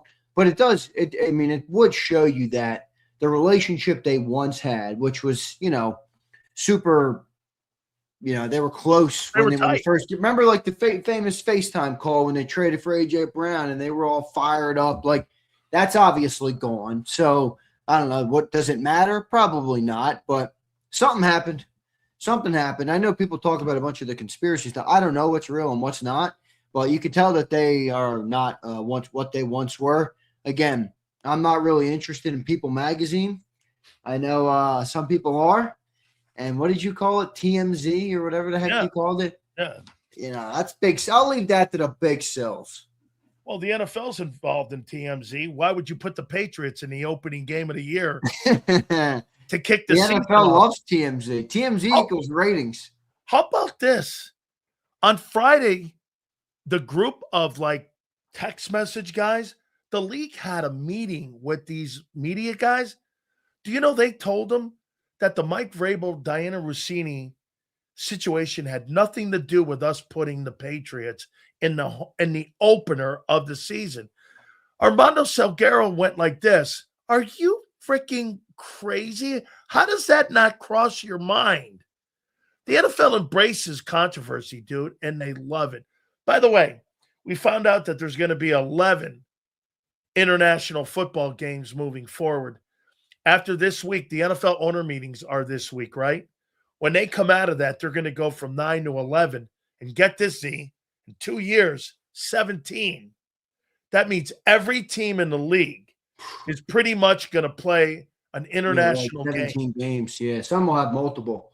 Well, I tell you what, we better launch a JAKIB International, man. Is there any international listeners out there want to start a show? I'll give you a percentage of the revenue. I got no guaranteed money until you prove you can get some views. Yeah. What do you make of that, though? 11 international balls. Dude. That's a lot. I mean, look, I get why they're doing it. It's business. I mean, they're trying to blow their revenue up, and they've almost extracted every dollar they can from the American consumer, which is pretty insane to think about. They're price gouging now. They're price gouging. Yeah, it is. It's almost fucked up at this point. I mean, it cost of. I don't know what does that. Has anybody run the math on what it cost to actually be a fan of the NFL? Yeah. I'm not talking about ticket sales. I'm not even talking about merchandise. Like $6,000. What does it cost? What is it? $6,000. No, okay. Okay, watch. Okay, what's your cable bill a month? $200-300 a month, probably. Okay, let's go $250. Let's go $250. $200, yeah, that's good. How much do you think you have to have for Netflix? How much is that a year? $15? Is it $15? Okay, so it's about $150, right? Yeah. Okay. Well, more than that, a little 180, yeah. Okay, 180. Okay. How about Prime Video? Same thing? Prime Video, I think, is 16, yeah, or something. Okay. Let's go another one here. What else? You have to have Peacock. Got to have YouTube. Hang on, I'm going to add it up here for you. And what's the last one? There's one more that's out there. I forget. Peacock, I know there's YouTube Prime, NFL Network. No, 2, 4, 6, 8, 10. Okay. I don't know what mine is. Mine's bundled with my internet, my cable. I don't know what the hell it is. Okay. So figure this out here, Z. You're looking at right now approximately $400 a month on your cable bill. If you subscribe to all that, that comes out to $5,000. Yeah, $4,800 just to watch no, football. we're probably a little high there, but still, you're right. It does point out that Depends where you live. Yeah, and I also think that Hulu. That's it. Some of that you're probably paying for as is. Like you're not buying that exclusively for the NFL. Like you're probably like I have Amazon Prime because my fiance orders a bunch of shit on Amazon Prime. You know what I mean? Like I have that anyway. I'm not a big watcher. Amazon. What's that? I forgot Amazon. No, we did Amazon. Oh, Amazon Prime. Yeah. That's right. The only thing I pay for is YouTube TV, or no, not YouTube TV, YouTube Premium, because I watch YouTube. But yeah, no, it's a lot, dude. It's crazy. They're extracting every dollar out of the American audience, and now what they're going to do is they're going to go and maximize what they can internationally to grow their fan base, grow their audience, and then they're going to extract every dollar from them too. So get ready, My cable bill's $400 a month. Is that cable, internet, everything? Yeah. It's all That's of that. a lot, bro. Well, it's pinko fascist California. That's why. Yeah, that's true. I mean, so dude, just to be a fan, how about you wanting to go to a game? Dude, I mean, you're talking like $20,000 if you have a small season ticket package and you watch it at home. It's a lot of money to be a fan. Most people who don't have season tickets, like what was the average cost of an Eagles game? Average cost $350 to attend an Eagles game in 2025. $475 to $515. Holy piss. Holy shit. All right, now do this. Let's call it $500. $500 times a family. For a family of four. You got two kids. Family of four. That's 2 G's on tickets. Yeah. You didn't even park yet. You got two, probably $2,100 to $80 probably nowadays on parking. Cost you $15-$16 a beer, $10 a pretzel, $10 a hot dog, whatever the hell you eat down there. Dude, you got to get Bobby Sue. You got to get Bobby Sue and little Jimmy. You're spending $2,500 to go to a game. $2,500 to go to an Eagle game, and there's 70,000 in the seats. And you're sitting up probably in the nosebleeds. That's right. And I don't think it's worth it anymore. No, it's not. No, it's not. It's You're telling not me I worth can park my ass on the couch and watch a game where I got to go down there and do that? Right. And I got my own beers and shit, and I'm drinking and eating my own food. Doesn't make any sense. But then again, I wonder. You know what I wonder, Sills, is but they want you in front of TV because ratings is how they get paid. Well, maybe that's part of it. Maybe they don't care. But I do wonder, at what point does the pendulum shift on the NFL? Like, it does feel like they're kind of playing with fire. Like, oh yeah, I understand that they are so dominant and everybody's going to watch them. Yep. So I get that, but do they reach a point where people are like, all right? Because look, I love sports, but we all got to be real about what sports is. I mean, sports is a hobby for most of us. You know what I mean? Now, obviously, Sills and I are professionally covering it, but most people who love it, it's like their escape from the world. It's like a hobby in a way. Your hobby starts costing you that much money, or and you're not getting anything out of it other than a couple hours of entertainment. When there's 4 million other options for entertainment, especially that style of entertainment. It's not like it's replacing a hobby that you go and do with your hands or something. You're sitting there watching the game. I wonder if that pendulum shifts. I don't think it will, but I wonder. Well, here's where they're going to go with it. It's not that you don't want to watch it. It's the fact that you can't afford to watch it anymore. Hey, Zander, after a while, you can't shop. When prices go up at Neiman Marcus, you're at the dollar store. Yeah. I mean, economics play a factor, right? No doubt. Economy keeps going the way it is. Yeah. You're not going to NFL ball games. No. Hey, did you see one thing on the new Nashville stadium? So get this. Folks, it used to be a rule you had to have north of 65,000 fans to go have a Super Bowl, right? Take a look at the new seating for the new Nashville stadium, 60. They've lowered it and expanded corporate suites. Wait, is that the one they just named for the Super Bowl in 2030? Yep. Look at the attendance, 60. They've lowered it. It used to be 65,000 or north for you to hold a Super Bowl. Dude, they're pricing the fans out and making it more corporate, and they're adding more corporate suites. Is there like a rendering of this thing? I'm trying to find a rendering of it.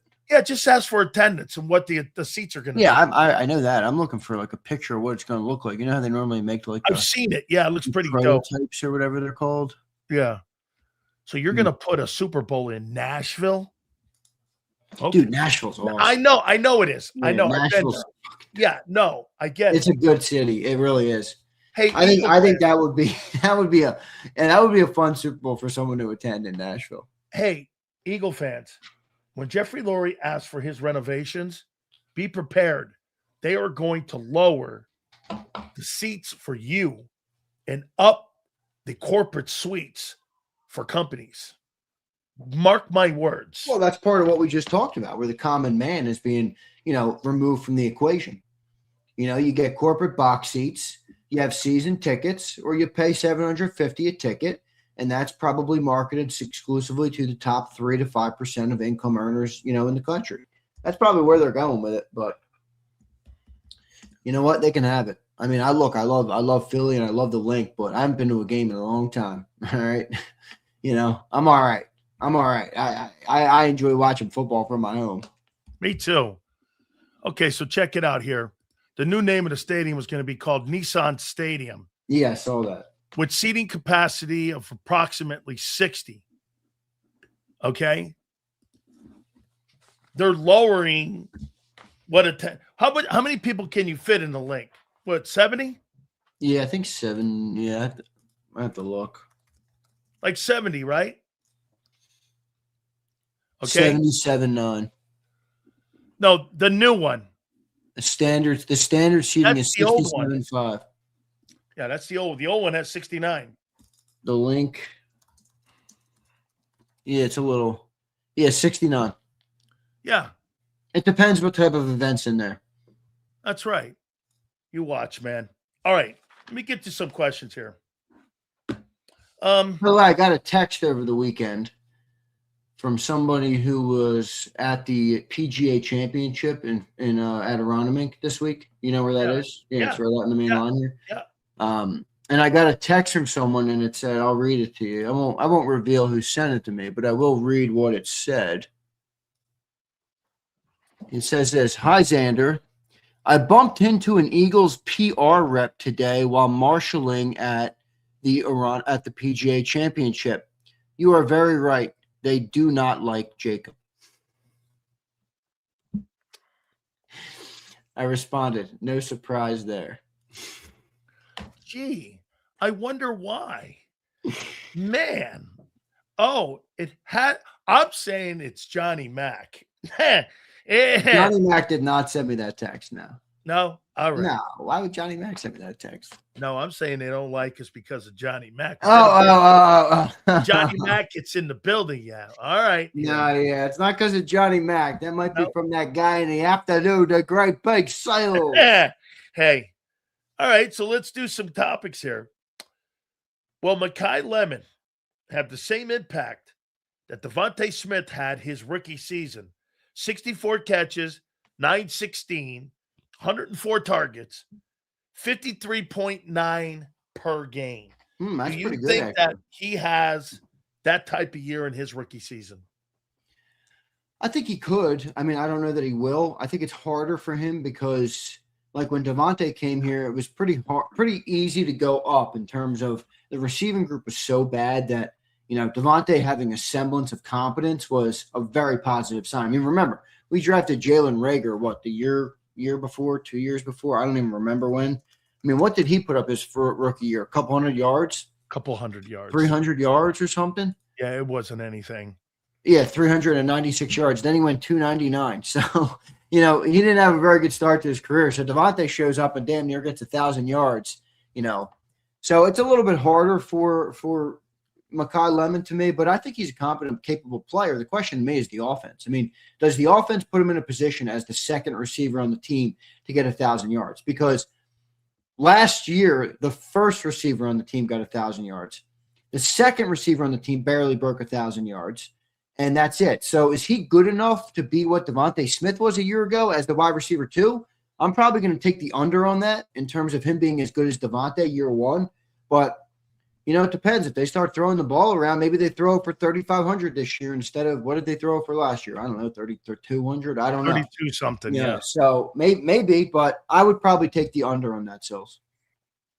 Okay. Well, then, at the end of the day, then, let's look over at Devontae then. You think Jalen Hurts elevates his game? Devontae Smith's. I mean, you're not going to have any excuses. You're going to have a better route. Here's where you're going to get some positives. Devontae's a better route runner than AJ, correct? Yeah, definitely. Okay, better route runner. Okay, well, throwing on time, Zander, is going to be accentuated.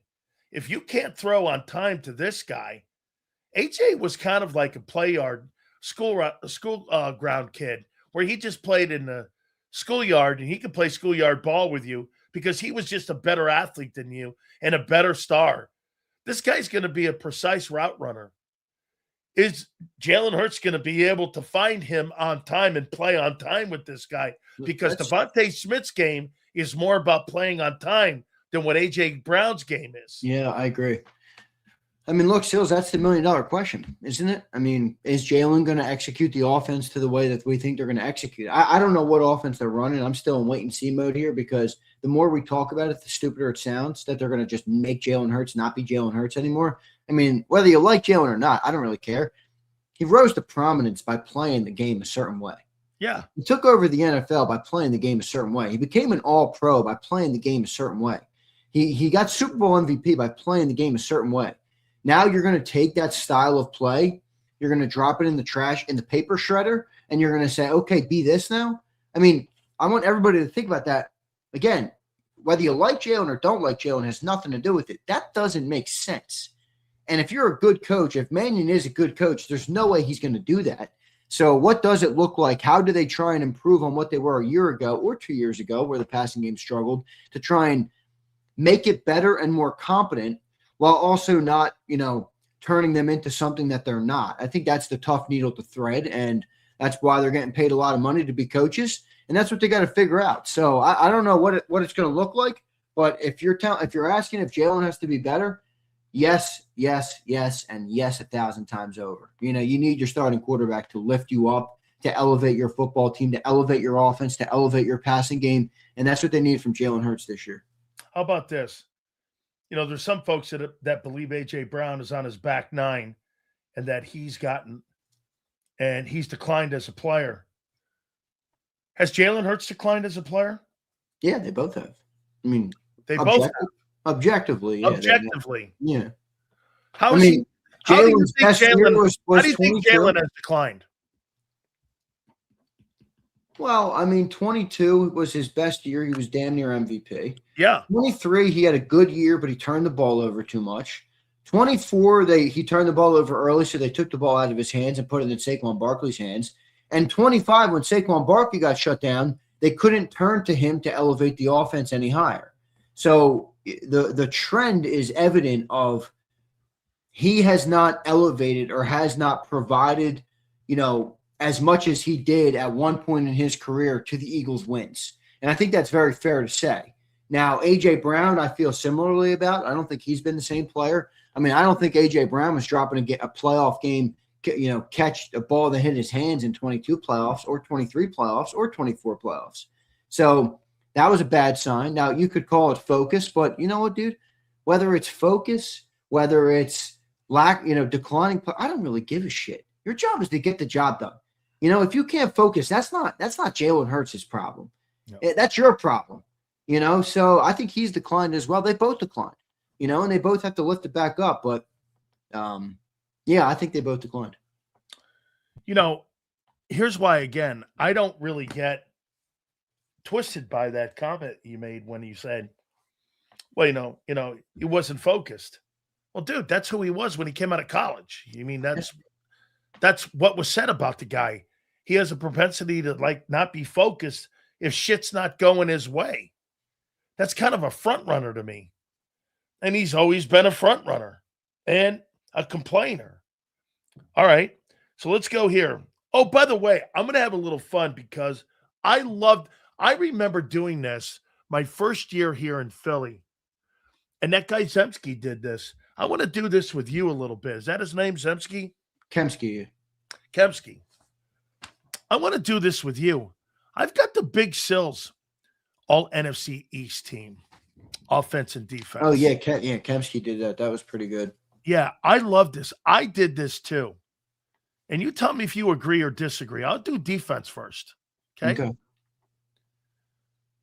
My edges are going to be Brian Burns, New York Giants. And I'm not going to put Abdul Carter in there. I don't think Washington really has anybody. I'm going to go Jonathan Grenard there and put him there. You'd probably go Grenard or Gary, right? Or Sean Gary. I take Grenard. I'm just throwing the name out there. I think Grenard's a better player than Gary. Too. I do too. I think Grenard's a better player. Okay. All right, so I'm good with those edges. You put who? Burns, right? The other one? Burns, the other one, New York Giants. My DTs. I got Quentin Williams, Dallas, and I got Jalen Carter, Philly. All right. Anybody? Would you put Jordan Davis in there instead? No. Okay.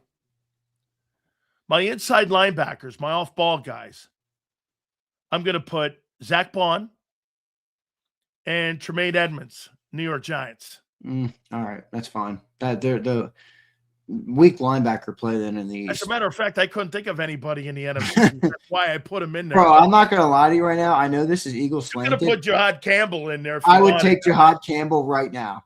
So I get it. I get why you didn't, but I would take Jihad Campbell over him. So. Hey, did you agree with my statement earlier about Q and Coop? I said this. I go, you know, they're out of the prospect room for me. There's no prospect talk. These guys are legitimately great football players. It's about putting logs on the fire now and seeing how many games you play every year. Dude, honestly, for them, it's about maintaining. Yeah. I mean, you're looking at a guy like Nolan Smith, Jalen Hurts. These are still guys you need to ascend. Potential. Cooper and Quinion, like, dude, you're hoping that they can play as good as they've been. It's hard to be that, even for the best players in the league. Those are 1%, 1%ers. Exactly right. It's hard to maintain that level of play. They've been that good. My cornerbacks, I'm going to put Coop in that conversation, even though he's a slot. But I'm going to go Coop and Q. Yeah. I just don't think there's anybody in the East. Now, look, I mean, if you pick a slot, you can put Caleb Downs, but he's a rookie, so I'm not putting him in there. Well, how many corners are you picking? You only had two defensive tackles, 2 edges. You had 2 off-ball linebackers. So you got 5 secondary guys. You got to make a slot, don't you? Yeah, you got to make a slot. You do. So maybe I put Coop at the slot, and then who would be the other corner? Would you put a rookie in there, Caleb Downs? No, he's going to be the safety. I mean, he might be the safety. Oh, he's going to be a safety. You're right. Yeah, I don't know. Maybe they're moving him to corner. So Quinion on one corner. Who the Commanders? Didn't they just get a corner? No, they got Lattimore, right? You're right, man. I didn't think about that. That's right. Because I got to have a slot in there. I got to have one more. I'll come back to that. All right. My safeties. I got Javon Holland, New York Giants, and Jalen Thompson, Dallas Cowboys. What was it? It was who? It was Javon Holland and Jalen Thompson, Dallas Cowboys. Giants and Cowboys. Yeah, I guess. I mean, not a great boy. Right. Weak positions in this. I looked at all the fucking teams. I'm like, Jesus criminy. So the Eagles got an edge, a tackle, a linebacker, and 2 corners. 1, 2, 3, 4, 5. 5 of the 11. And we only picked 10. I know, 5 of the 10. I got to figure out. I'll go back. I mean, who would be the other corner? Deron Bland? Yeah. I don't think Shavon Ravel has done anything. No, Deron Bland. Deontay Banks, Greg Newsom, Trey Amos? No, Deron Bland is the guy. He's the guy. That's right. The Cowboys get Deron Bland. Here's my offense now. I got Dak at quarterback. I'm sorry, dude. I disagree with your boy. I got the Cowboys Williams as a running back. He had a better year. Well, are you only going off of last year? Well, what are we going off, a career? We're going off of who the player is and who the player, what player you want. I think he had 1,300 yards rushing. I mean, dude, you're not fucking taking Javonte Williams over Saquon Barkley on a fucking draft. I'm sorry, you're not. You go ahead. You take him. We'll see what happens this year. Wide receiver, Lamb. You don't like Malik Neighbors. I do. I like Malik Neighbors. Okay. I don't dislike Malik Neighbors. And I got Devontae Smith. I think I was critical of him because I think people talked about him like he was Jefferson before he was ever that. But I think in a way, I think he's more hamstrung by the team and the quarterback play right there than anything. So we'll see. I do think he's obviously a very talented player. Coming off a big injury now, so let's see how he fares. I took Jake Ferguson over Goddard. 82 catches, 600 yards. Yeah, Jake Ferguson. Well, 8 touchdowns. Yeah. Wait, what receivers then did you pick? Malik Neighbors, CD, and Smith. No George Pickens? No. Really? Yeah. You think Neighbors is a better player than? I mean, I'm just going to be honest. I would take Pickens over Devontae Smith.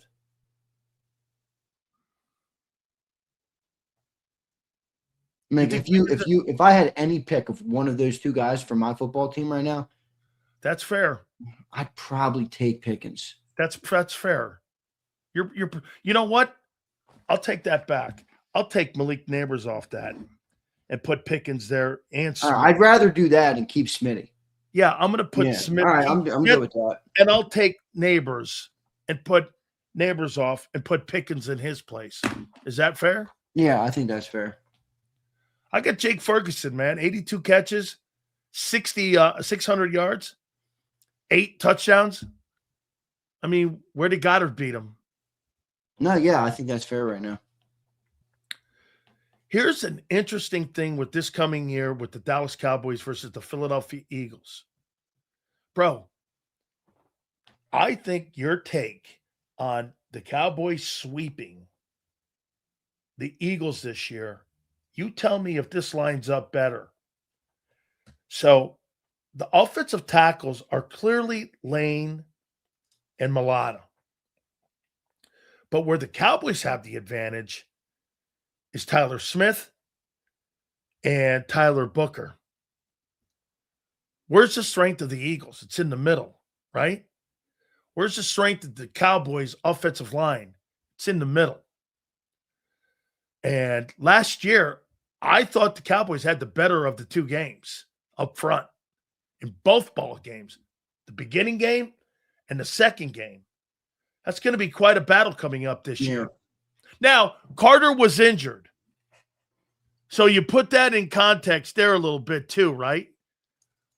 Carter being injured. Yeah. Right? And you put the kid BB in there over Cam. I don't know how Cam made Pro Bowl last year. I'll ask you one more here now. Who's the best coach in the NFC East? I'm taking Nick Sirianni.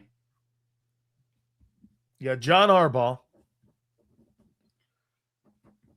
You got Dan Quinn. You've got Brian Schottenheimer. And you've got Nick Sirianni. You think Nick Sirianni's a better coach than John Harbaugh? Okay, I just want to remind everybody. I understand most people are going to take Harbaugh. John Harbaugh is a great coach. If Nick Sirianni coached 12 more seasons straight and never won another Super Bowl, 12 more in a row, he would still have the same amount of Super Bowls as John Harbaugh. Nick Sirianni has accomplished way more than John Harbaugh has at this point through this phase of his career. I'm not saying overall. I'm saying in the first 5 years of Nick, or 6 years, whatever it's been, Nick Sirianni has accomplished a shit ton. Now, I know everybody in this chat in the Great National Football Show likes to think that the coach is a fucking sponge and sucks, but I would take Nick Sirianni. Personally. Okay. They're both CEO coaches, so don't even hit me with Nick doesn't call the offense. John doesn't call shit. First 5 years for Harbaugh, 11-5. Lost in the AFC Championship game to the Steelers, who went on to win it. Second year, lost in the divisional round to the Colts, who won the Super Bowl that year. 2010, 12-4. Lost to the Steelers in the divisional game. And 11 went 12-4. Lost to the Patriots in the AFC Championship game. And in his fifth year, he won the Super Bowl, 10-6. 2 division titles. Similar start. Nick's got 2 appearances, though. Similar start, though. I mean, that's successful for John at the start. But listen to who he's playing against. Well, no, I got one question for you, though. Roethlisberger, Peyton Manning, Roethlisberger, and Brady. Those were the quarterbacks that he exited with or won an AFC Championship game over. What? Go ahead. No, I mean, I was just gonna. I forget what I was gonna say about him. 6, 7. Oh no, I was gonna say 9-4 in the playoffs his first 5 years. Sirianni is having success. I understand that Sirianni's had a great organization around him, but I mean, I just want to point out, if Sirianni had Lamar Jackson and Derrick Henry and didn't achieve anywhere close to the level of expectations, he'd be skewered. All right. He'd be roasted over the fire. That first 5 years was with Joe Flacco. I know. And he hasn't done shit with Lamar Jackson, who many people think is a once in a generation talent. Let's see here.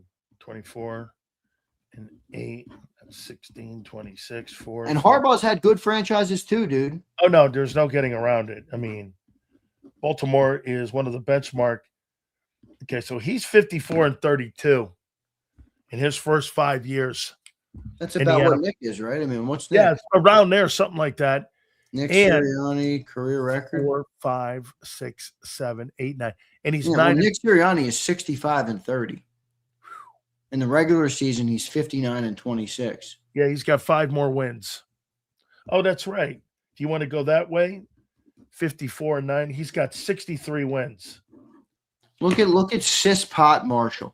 Marsh, I'm asking you to pick one of the coach out of the 4. I'm not asking you to pick one of 32. You got one of 4 fucking coaches, Marsh. Who you picking? Shotty?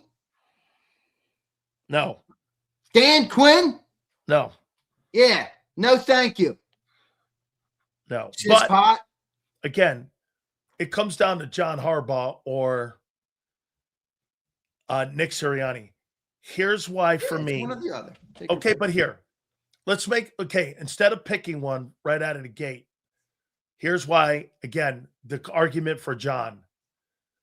John is in complete control of his organization and what he does. Player personnel, everything. Dude, you don't think Joe Schoen did all that? That was John I think Harbaugh. Ozzie Newsome did it. Ozzie Newsome said all the time that he worked with him. Nick, well, that's what Howie says. No, Nick works for Howie. No, that's not true. Hey, Howie brings in Nick works for Jeffrey. Howie brings Nick works for Jeffrey. Nick, dude, do you not listen to those press conferences? Theo, is that what it is? Is that why everybody blames Nick because all the Hurts sexual? Howie and his staff bring all the great players in here. Those guys do such a great job at talent evaluating. Look at all the great players. That's not how it goes with Harbaugh. Now, I'll tell you what I would say about Nick's strength. Nick is a superior ass kisser. He has, without a doubt, mastered ass kissing. And in today's NFL, you got to. Would I kiss someone's ass like that? You bet I would. I mean, listen, this is how delusional. I want you to realize. This is how delusional you've made your listening audience. We're picking between 4 coaches, not 32, not every coach that's ever coached in the history. 4 coaches. And if you pick Nick Sirianni, who's been to 2 Super Bowls in 5 years, then they think you're crazy. We get super chats from Lil Marsh crying about Nick. You've led them astray. No. What's the famous Malcolm X quote? I've been bamboozled and hoodwinked and led astray. That's your audience right now. All I know is, John Harbaugh. Let's see what did John finish up there too, by the way. So John Harbaugh won 180 ball games in 17 years. Averaged over 10 victories. What do you make of that? What was it? Average what? Averaged over 10 victories for 17 years. That's pretty impressive. Pretty impressive. 3, 4, 5, 6. You could also make the argument maybe he can't get the job done, though. No, you could make this argument here. To your point, 1, 2, 3, 4, 5, 6, 7, 8, 9, 10, 11, 12, 13.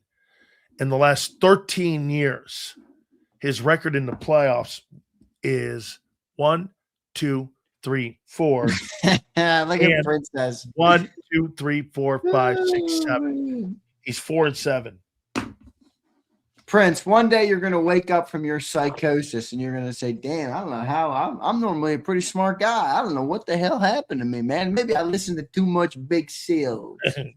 And all you got to do is, Big Seals gives you the reality talk. That's what it is. Howie brings all my great guys in. Howie does this. Howie does that. I don't hear John Harbaugh saying that bullshit. Now, he did have Ozzie. Yeah, he had Ozzie. Dude, Ozzie's one of the only guys on the planet. Get this. Hall of Fame player, Hall of Fame executive. Dude, Ozzie's fucking a great general manager, man. He's no Roseman. Hey, you could make the argument. He won 2 Super Bowls too. That Ozzie, with all the players he drafted, Ed Reed, Ray Lewis, Jamal Lewis, the picks that he made, the pickups, Dion, Rod Woodson, Terrell Suggs. All right, so who would you pick, guys? This is a long way to say what? Harbaugh or Nick? I can't go with the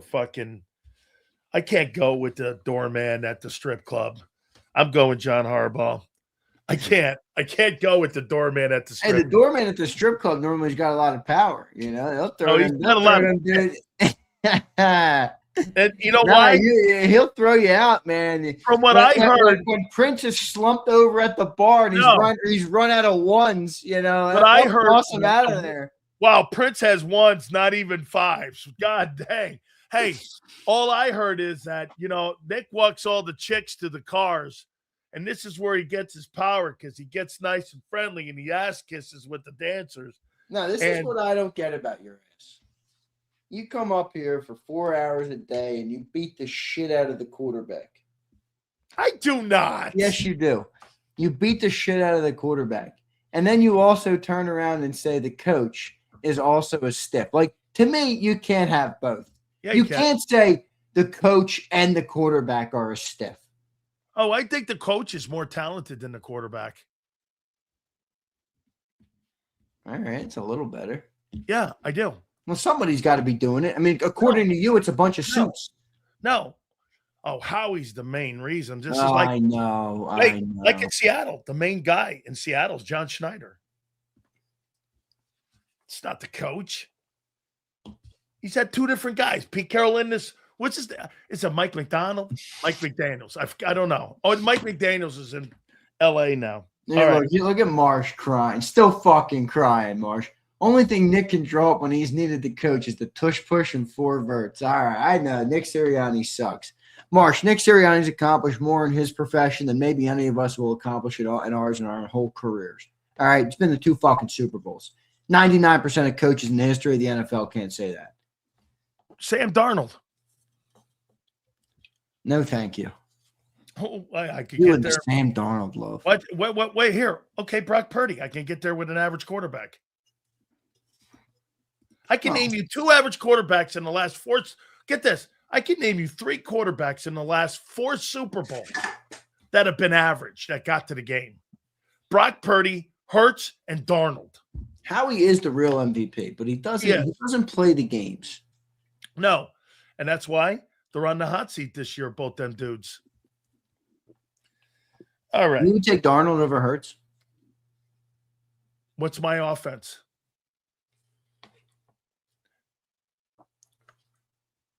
From scratch, you get to build your team. Quarterback's your first pick. You got one of those two guys. I'm taking Hurts then. Because if I have to build, that means my O-line's going to be weak. I need my quarterback to move around. I need my quarterback to pick yards up. If I have an established, more so, O-line, Darnold by far. However, when you don't have the personnel around, Hurts covers some of the mistakes. Yeah, but does he still? Now, that's another $1 million question. Okay? Well, wait a minute. Is my coordinator fucking filet mignon? Because if my coordinator is filet mignon, I don't know. Hey, little bit of an update on AJ. Looks like the Jags have jumped in. What do you make of that? Now you have 4 teams. Beautiful. That guy Gladstone, he'll get fleeced too. That's a perfect candidate. Oh, Jags, yeah. Chiefs, Chargers, Patriots. Now I got the trade. I got it right here. Why don't you take Nolan Smith and take AJ Brown? You could have those 2 players. I'll take Trayvon Walker and his full contract and a first-round pick back. Thank you very much. Eagles will be in the Super Bowl. Holy cow! This guy's trading a Tesla in for a Bugatti. This is what. That's what you're trying to do here, man. Who's the Bugatti? Dude, wait. You want a first-rounder back? Yeah, I'm getting a first-rounder back. You already sold it. And you're going to get Trayvon Walker. They're getting Nolan Smith. Oh, Jesus criminy. Mr. Part-Time. Yeah, I like it. Your pop would be, hey, you know what? Your pop would be texting that guy, hey, what are you on, a summer schedule? You only play like 3/4 of a football game.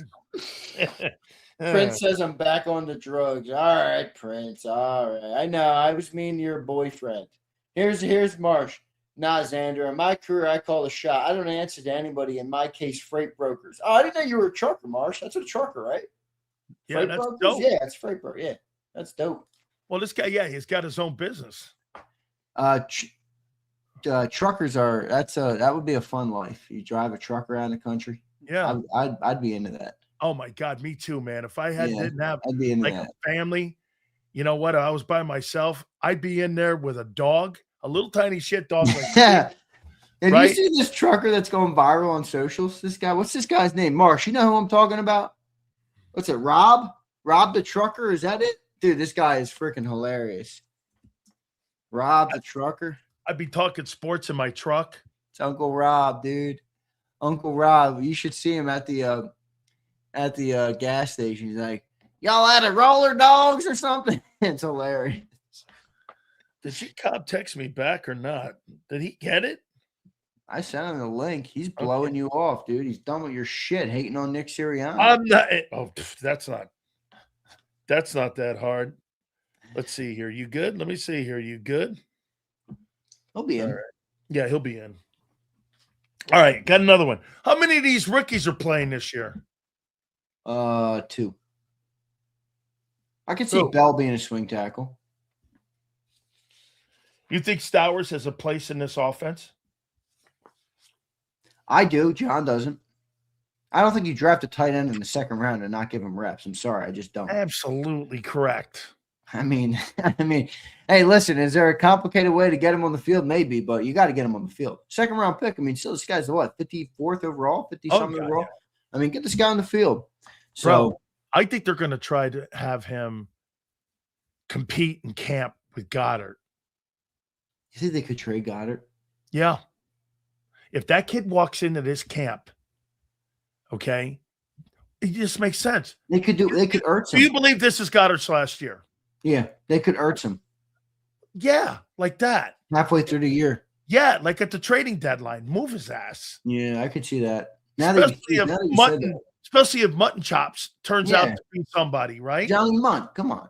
Put some respect on Johnny Munt's name. Johnny Mutts, whatever. Okay, say that guy turns out to be something. And they want Stowers to win that job, right? I would think, but maybe not this year. Maybe it was a future pick. Maybe Howie is signaling. Bro. Well, yeah, last year's draft, you had very little impact. This year's draft, you may only have one guy playing. I don't think we had little impact. Well, dude, you only had what? A little bit of football from Makuba. He played like 12 games, 13 games. How'd you as think a he starting played? safety. How'd you think he played? I think he played pretty good for a second-round rookie. I mean, I don't think he played great. I don't think he's Cooper DeJean, but I think he played solid. I don't think I walked into any game like, oh, we're screwed. Andrew Makuba's playing. And then Jahad Campbell was solid when he was on the field. Wasn't great against the run. Wasn't great in blitzing like Nakobe Dean was. But, I mean, he had some insane coverage reps last year. I think Jahad Campbell was good. I mean, again, I don't think they were crazy, but I don't think it was nothing. Well, I mean, dude, remember, these guys got taken they won the Super Bowl. Campbell was taken at what, 31? Now, at the end of the day, though, it's going to be more difficult for these guys to play because the Eagles are a good team. And like when you're on a sorry-ass team like the Jets, you're going to have more opportunity, right? Yeah, but like I think I don't get what people like A-Team. He says Makuba was mid. Like, I think are Eagle fans just expecting everybody to be Cooper DeJean and Quinyon Mitchell? I think. Well, I mean, guys, he was a second rounder at 64 overall. He started 10 games. He had 46 tackles and 2 interceptions. Yeah, that's good. I mean, the guy had a solid start to his career as a rookie. That's a good start to your career. I agree. Now, again, he wasn't like, oh, we have an all-pro, but I think he was solid. Yeah. No, that's a good start. Let's read some of these supers, dude. We already read some of Marsh's. Guy's got a lot to say today. Let me see what Marsh has said again. I'll run through them again. Right. Khaled says the NFL is diluting their product with extra games. I agree, but it's because we all keep watching, man. I think it's diluting with the extra days, like how they're doing it, like Thursday, Sunday, Monday. And they keep doing this, and now they're doing it Thanksgiving Eve. They're doing it on a Wednesday. I mean, I don't like that. I think they are a little bit diluting it. I do. Again, what about the 5 ratings go down, though? They're going to keep going. They're never going to go down. What about the 5 teams that didn't get a chance to play in prime time? Jets, Titans, Dolphins, Raiders, Cardinals. Yeah, good. Earn it. Do something with your lives. Do something with your team. Fair enough. Kimberly says, I shared with you all before, my father-in-law is a retired sports journalist in Poland. When the New York teams are on here in New York, you can't get the Eagles games, but I can get it on the Polish stations. It's taken off globally. It's pretty crazy. The Eagles are a big hit in Poland? Like it. I got some Polish blood in me, I think. That's what I've been told. Dude, that's dope, man. Here's Marsh. Holy shit, what is this? The National Cowboy Shot? Dude, you're just filled with tears today, aren't you, Marsh? Hey, why don't you stop and grab yourself a roller dog, Marsh, why don't you accept the fact that the damn Cowboys have added talent to their football team? That doesn't mean they're great yet. That doesn't mean that. At the end of the day, they got to go out and pay it off, though, in the fall. I agree with you. He says, God dang, Zander, you want to kiss Nick? Jeez. All right, Marsh. John Harbaugh is the best coach in this division by far. Well, congratulations. His trophy case is just a little bit smaller than Nick Sirianni's. How many times has that guy won Coach of the Year?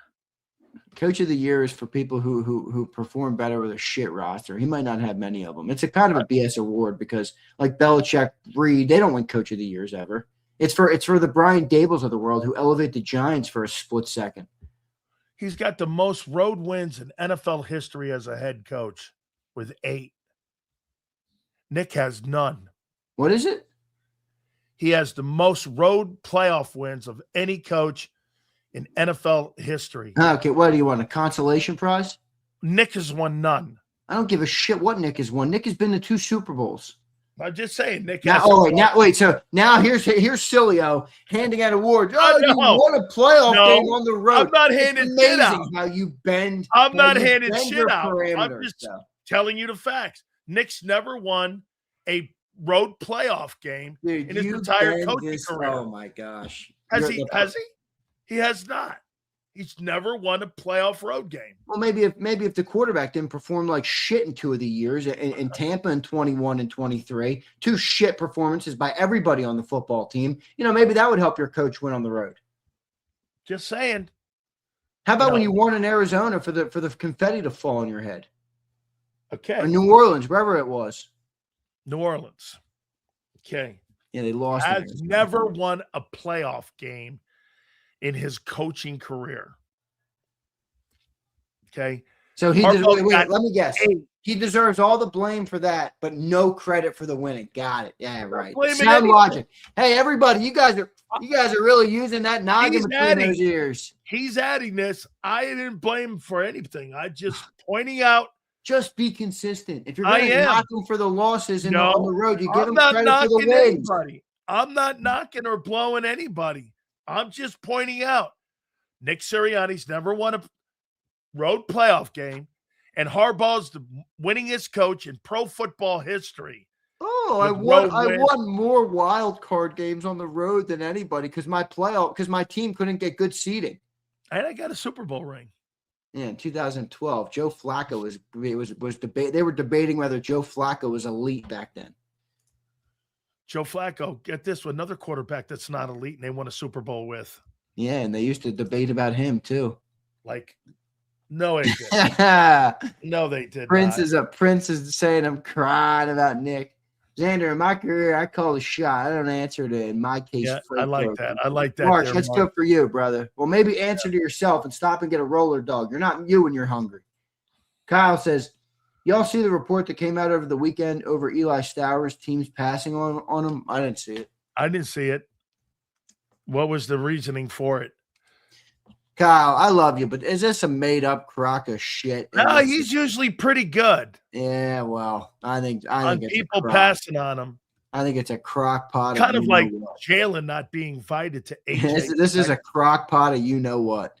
Holy shit. AJ not inviting Jalen Hurts to his wedding. That's fucked up, man. That's crazy. How do you know he didn't invite him? You just guessing? He didn't show up. Maybe Hurts at a gala.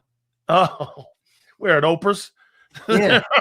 Maybe he had a magazine shoot. Yeah, I'm sure he did. Maybe Michael Jordan needed to fly him out to the Nike headquarters. Oh, yeah. I'm sure after that performance last year, I'm sure MJ flying him out after Brock Purdy kicked his ass. Come on, man. Man up. All right, You're going to be the face of Jordan. You got to be the face of Jordan all the time.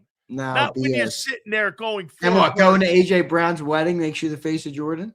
Hey, man, you got to be a teammate, man. TMZ was flying drones over that thing like weirdos. By the way, how weird and grimy sometimes is this industry? Oh, they're like, that's why I don't have a lot of friends in it. Sneaking cameras around on people. It's like, dude, who does this shit? Who do they ask to go and do this shit? Hey, go and sneak up on AJ Brown's wedding. Try and hide up in the trees so you can take photos of players. Oh, the paparazzi, weird. Dude, I don't get. Can you imagine the scumbag that's following Vrabel around? Getting all these pictures? Dude, they were like in his face in the airport, at the store. I'm like, all right, it's enough. You better watch out, man. Vrabel's 6'6". He might turn around. Right. No, he knows though. He can't.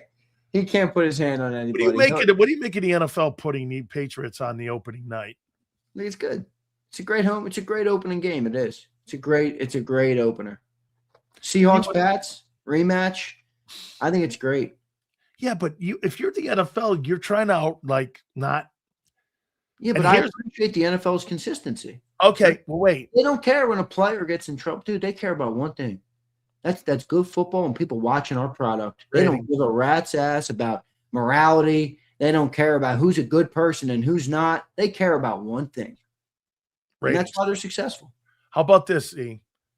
Do you believe NBC will cover that part of the story heading into that game and all the interviews? You know, you got to do interviews. Yeah, I think they'll cover the controversy surrounding him, but I don't think they'll personally out like Diana or anything. No. I think they'll highlight the story. The tumultuous off season for Rabel, but I don't think they'll go deep in it. I mean, look, no Diddy. I'm over that story, but Yeah, I don't care. Yeah, I mean, it'll I quiet never down. really cared that much at the beginning. Everyone was thinking, No, but I thought it tampering. was fair to point out some of the stuff with Diana. I Yeah. mean, dude, Well, with AJ and all that. Yeah. yeah, I mean, come on. Yeah. Yeah. I do. I think you cover that. If you're AJ, you still want to go to New England? What does AJ want? Does anybody know? I don't get here. No, like seriously, what is the answer to that question? No. What does Here. AJ Brown want? Let me write this down. It's not yards. Don't tell me it's yards. Okay. He got the third most yards in the NFL in the last 4 years. It's not yards. There's two questions this offseason that have made this like maybe one of the most interesting years since we've been covering the Eagles. Why are the Eagles changing off of a successful run? And what does AJ want? Those two things. Like, I'm 50 and 18. Why again am I changing? Because why? I don't look good in that suit? That's what you're telling me? We're going to change because I don't look good dressed in that suit? You want me to dress in that Josh Allen and Lamar and everyone else dresses in? Well, that's what makes the Eagles unique, was their dominance at the point of attack. That's what made you separated. You were a different team. Now you want to go along and be everyone else?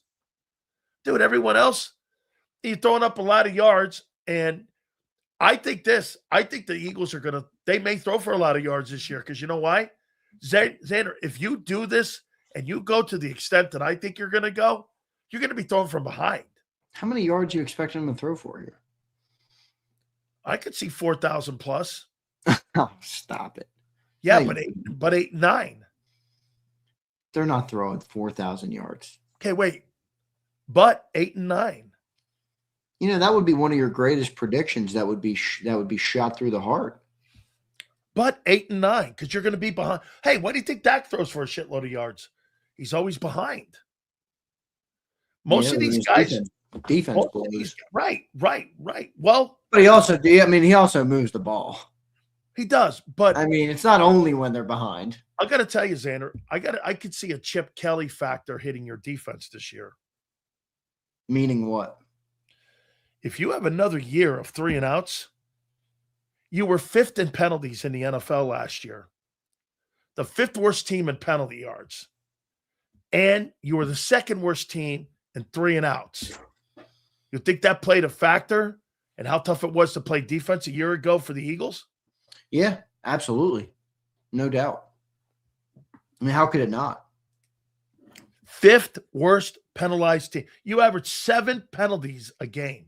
I mean, I just got Sound Anarchy says he wants to be a no doubt Hall of Famer. All right, A.J. Brown's a great football player. When I see A.J. Brown, I don't see a Hall of Famer. And I don't say that because of any sort of ill will toward him about what he's done with the Eagles. It has nothing to do with that. I personally do not see a Hall of Fame level receiver when I look at A.J. Brown. I see a very good receiver. I see an extremely good player. Hall of Famer? You're talking about guys like Randy Moss and Jerry Rice. The only Hall of Famers I see right now at the wide receiver position are Justin Jefferson and Jamar Chase. I think Devontae Adams will probably end up there one day. Okay, I want to ask you this question then on AJ, because that's a really great topic. Okay. So, do you believe that AJ Brown's a better ball player than Puka Nacua? In his prime, probably, but Puka Nacua is close. I Okay. never saw AJ do what Puka Nacua has done in terms of moving around the field, physical, imposing his will on teams, running up the A gap, the B gap to get open. I mean, he runs all over the field. He lines up from anywhere. He catches every ball that's thrown his way. I don't know. I don't know if A.J. Brown at his peak was as good as Puka Nacua, to be frank. You think he's better than CD? Not at his peak. I mean, CeeDee Lamb has to correct some of his wrongs because he started dropping the football a lot. But at his peak, CeeDee Lamb had 120 catches for 1,800 yards, didn't he? Yeah, well, here's where I'm going here. People want to talk whether or not he's a Hall of Famer. You think he's a Hall of Fame since 2015? Okay, I'm putting all these guys in here, along with AJ. You think he's a better player than Devontae Adams? No. When you ask that, you mean right now or like just overall? In the last 15 years, do you think that? Hell Okay. no. Do you think he's better than Stephon Diggs? Yeah. 11,500 yards. I do. I think he's better than Stephon Diggs. It's a lot of yards. I know it is. Okay. I mean, that's a lot. How many TDs is that? Stephon, by the way, is third since 2015. Yeah, I think these people are missing it. Quantum says I'm outlining why he wants out. No, Quantum, see, I think even in a perfect world for AJ, I don't think he's a Hall of Fame wide. That's right. I'm going here. Yeah. You think he's better than Evans? Mike Evans? Yeah. I think he's got a higher upside with a lower floor. Mike Evans is 12,000 receiving yards and 96 touchdowns. Keenan Allen's got 10,000 receiving yards and 68 touchdowns. My point is, you think he's better than Julio Jones? No. No, I don't. Here's what I'll answer. Is he Julio's better than career wasn't as long as I thought it would be, but is he better than Adams? No. Is he better than Evans? Clearly not. Is he better than Stephon Diggs? Probably. Stephon Diggs in his prime was a damn good player, but I still think I'd take AJ there. I'm actually shocked with the 11,500 yards. Well, dude, he was super productive in his early years. Remember with the Vikings and stuff? I mean, he could really run up the yards. You think he's more of a Hall of Famer than Tyreek Hill? See, I don't. I don't either. Tyreek Hill had two 1,700-yard seasons in a row, didn't he? 12,002. He's got 12,363 yards in the last 15 years and 93 touchdowns. Just to put it in context, AJ's got 8,056. Here's another one. Yeah, he's great. It's exactly what I thought. He's great. He's not Hall of Fame. Dude, he's not better than DeAndre Hopkins. DeAndre Hopkins was the best third down wide receiver when he was in Houston for like 6 years. Every third down play, that guy got a first down. I don't believe he's better than Hopkins. Hopkins was a fucking great. Hopkins has got almost 900 receptions in his career. By the way, you want to hear something wild, Z? Stephon Diggs has got 942 receptions in his career. AJ's got 500. I mean, to sit there and say that guy, Adam Thielen, has more receiving yards than AJ Brown. And Adam Thielen is a dude. So Quantum says he deserves to be in the Hall of Fame. Well, Quantum, I don't know. Hall of Fame is earned. It is not a right. It is not given to you. Nobody deserves Hall of Fame. You have to earn being in the Hall of Fame. He has not earned it. AJ was never even the best player in his own era. You know, it's funny you brought that up in a completely different area of discussion. This is where I think the best statement someone could make about LeBron James being the GOAT goes. Because, like you just said, you got to be like LeBron James. If you look at some of the greatest, I forget who did this piece. I watched a clip of it. I think it was Max Kellerman on with somebody. And he did a piece about the eras of the best players in the NBA. And he went all the way back to guys like Wilt and Kareem and you know, Darryl Dawkins and some of the greatest players in the game. Very few of them were the greatest player in the league for more than 2 or 3 years. That's right. Kobe was more, Mike and LeBron. I mean, I remember LeBron's run when he went to like 8 or 9 straight NBA finals. There was nobody even in the same breath as him in the NBA. Only the Celtic guys in the 60s. They were only because they went to all those championships. Right. Outside of those dudes, in the modern era, nobody has been to more NBA finals than LeBron James. That's a fact. It's 9 finals. And they were all Celtics of the 70s and 60s that ended up going to the finals. LeBron went to 9 NBA finals. You're not going to see a player do that again. I know. Go to the finals. So I just point that out because, like you just said, AJ was never even the best. I mean, I don't even think AJ was. No, he was never the best Yeah, player. he was never the best player, even in a single year. That's what they're going to do with Hurts when they talk, if he ever does get to the Hall of Fame conversation. Was Hurts the best quarterback in his era? No. Right. Well, with Hurts, it feels like it'll be like an Eli type discussion. I think it'll be more like an Aikman discussion. I don't know about that. Aikman's got 3 rings. I know. Well, if he has multiple wins and he has like multiple appearances in the game, that's when you're going to start adding that up. Because, dude, if he only has 2 appearances and 1 win, they're not going to vote that guy nowhere near the Hall of Fame. Well, see, I think the disconnect here with discussions like this is it's individual we're discussing when we're talking about Hall of Fame. We're not talking about team. Like, here's a perfect example. Rico says this. LeBron always got traded to a loaded team. Well, Rico, I want you to think about that comment, all right? I'm not talking about the team. I'm talking about the individual. I don't care if you played for the Looney or whatever the damn team is in Space Jam. LeBron James was the greatest player in the league on every single one of those teams, regardless of how good his supporting cast was.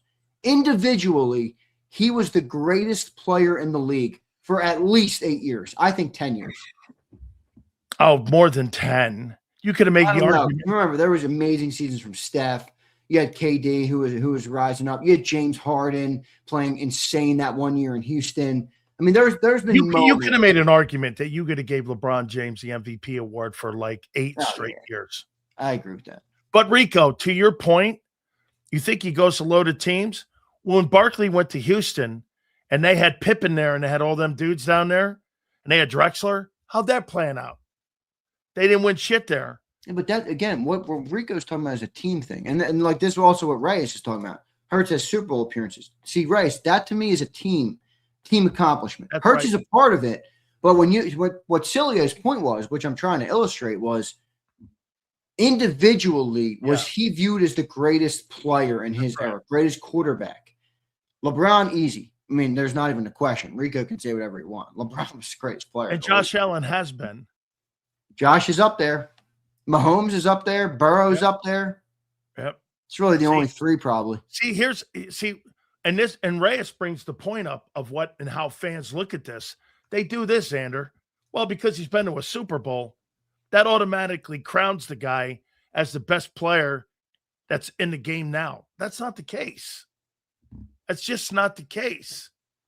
I mean, Justin Herbert, Burrow, Allen, and Jackson, Howie Roseman right now, if he were to draft with Hurts in it, Hurts would be the last player taken of those 4 names. Jalen would be the last player drafted. Burrow, Herbert, Allen, or Jackson. He'd be the last player drafted. Yeah. You're not taking him over any of those guys. So, again, I mean, if you go down that conversation, that would probably get pretty ugly. Yeah. Well, that's when you got to start adding them up. I mean, look, this year here will define Jalen Hurts' career. If Jalen Hurts does do the things that the Eagles are hoping, hey, do you think they're hoping he does it? Or do you think there's still question marks if he can? Because my point, what I'm going is, do you believe the Eagles think that he's going to be able to do the type of changes that they're asking for?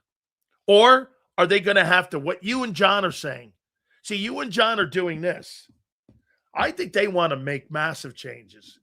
You and John are saying this. I don't think they're going to make massive changes because of who the quarterback is. Well, that conversation right then and there, the Eagles have to evaluate that and go, well, wait, we can't make the changes we want to make because the quarterback is limiting us from making the extreme changes that we want. They'll move off them. I agree. You're right. It's a tough question. It's a tough thing to answer. If you make, how about this, E? What are those changes going to look like to make the Eagles feel that he's the guy to get the extension they want to get with the bag of money? See, this is where we'll never know. Like? We'll never know what they really want. Like, is it just a competent offense, or is it the offense has to look a certain way? They've had a competent offense. Not last year, dude. That Well, was dude, not. when you're 50 and 18, again, we got to talk about either That's winning fair. That's or fair. getting the Super Bowls, right? Anthony Gilbert says the Heat version of LeBron. Anthony Gilbert. I'm a young man. I'm 28. I Bro, just turned 28 last week. LeBron was insane. LeBron James in Miami was the in Miami. greatest basketball player I've Bro, ever watched live with I Miami. covered him. I was on the air live in Miami. I was not old enough to watch Jordan in his prime and be cognizant. Bro, LeBron James in Miami was was the greatest ball player I've ever witnessed in my life. Bro, it was, get this, going to the AAA arena and watching that guy play. I went to the AAA arena, watch that guy play. He was fucking unbelievable in person. You had that dream team there with all them guys with Dwayne Wade. Dude, they were really a great basketball team. Yeah, I remember. I mean, look, again, that's why team accolades are different than personal. I mean, Ray Allen doesn't hit that shot. LeBron's not winning that ring. No. You know, I also go back to, when he won in Cleveland and they came back from 3-1. LeBron was a hell of a basketball player. But if you go and rewatch that, I mean, even that game 7, in the last, I want to say 5 minutes of that ball game, I think there was 2 baskets scored in the entire game. LeBron missed 3 big shots in that moment. He did. He had the big block, but it was Kyrie Irving who hit the dagger. And then it was Kevin Love who played the lockdown defense on Steph Curry. You remember Steph Curry couldn't shake Kevin Love at the top of the key? I mean, look, it's a team game when you want to win in the big sports, but individual talent is gauged differently to me. I'll tell you this. When he was in Cleveland the second time and they came back from 3-1 and he had that block running back down the other way and blocked that shot. That was in that moment. Yep. Okay. Right there, you were like this. That's an iconic moment because it turned the game. Draymond got suspended. They win that game. They win another, forces 7 and win it. I mean, he was just so good. That one where they got knocked out by the Magic, that Dwight Howard shitty Magic team that swept them. That really hurt him. Oh, yeah, that was early. And also the loss for him, too, Dirk, was a tough one. Yeah, the Dallas loss. I mean, I tell you what, fucking Dirk Nowitzki, that dude could shoot the rock, man. Yeah. I loved why. I used to do the old Dirk shot. Yeah. Dude, Dirk could play, man. Yeah, he could. Dirk could play. Hey, how about this? They're talking about LeBron maybe going to the Knicks. It's amazing how he's like still good. Like it's not even like he's still playing. Like 21, 6, and 7 at 41. He's still good. It's amazing. And I'm not even the biggest LeBron. Like I like LeBron, but I'm not like one of his truthers. Like, there's people out there who think, I think Mike is a great. I would take Kobe over. I would still take Kobe over him. I get that because Kobe had that killer mentality. He really wanted the ball. See, the difference there is though, like Kobe won without Shaq. Yeah, but they're fundamentally different players. Like LeBron never ascended to superstardom by being the shoot first player. Always, he was always a playmaker. I mean, in a way, when he came up, he was a pass first. Right, he was a pass first player.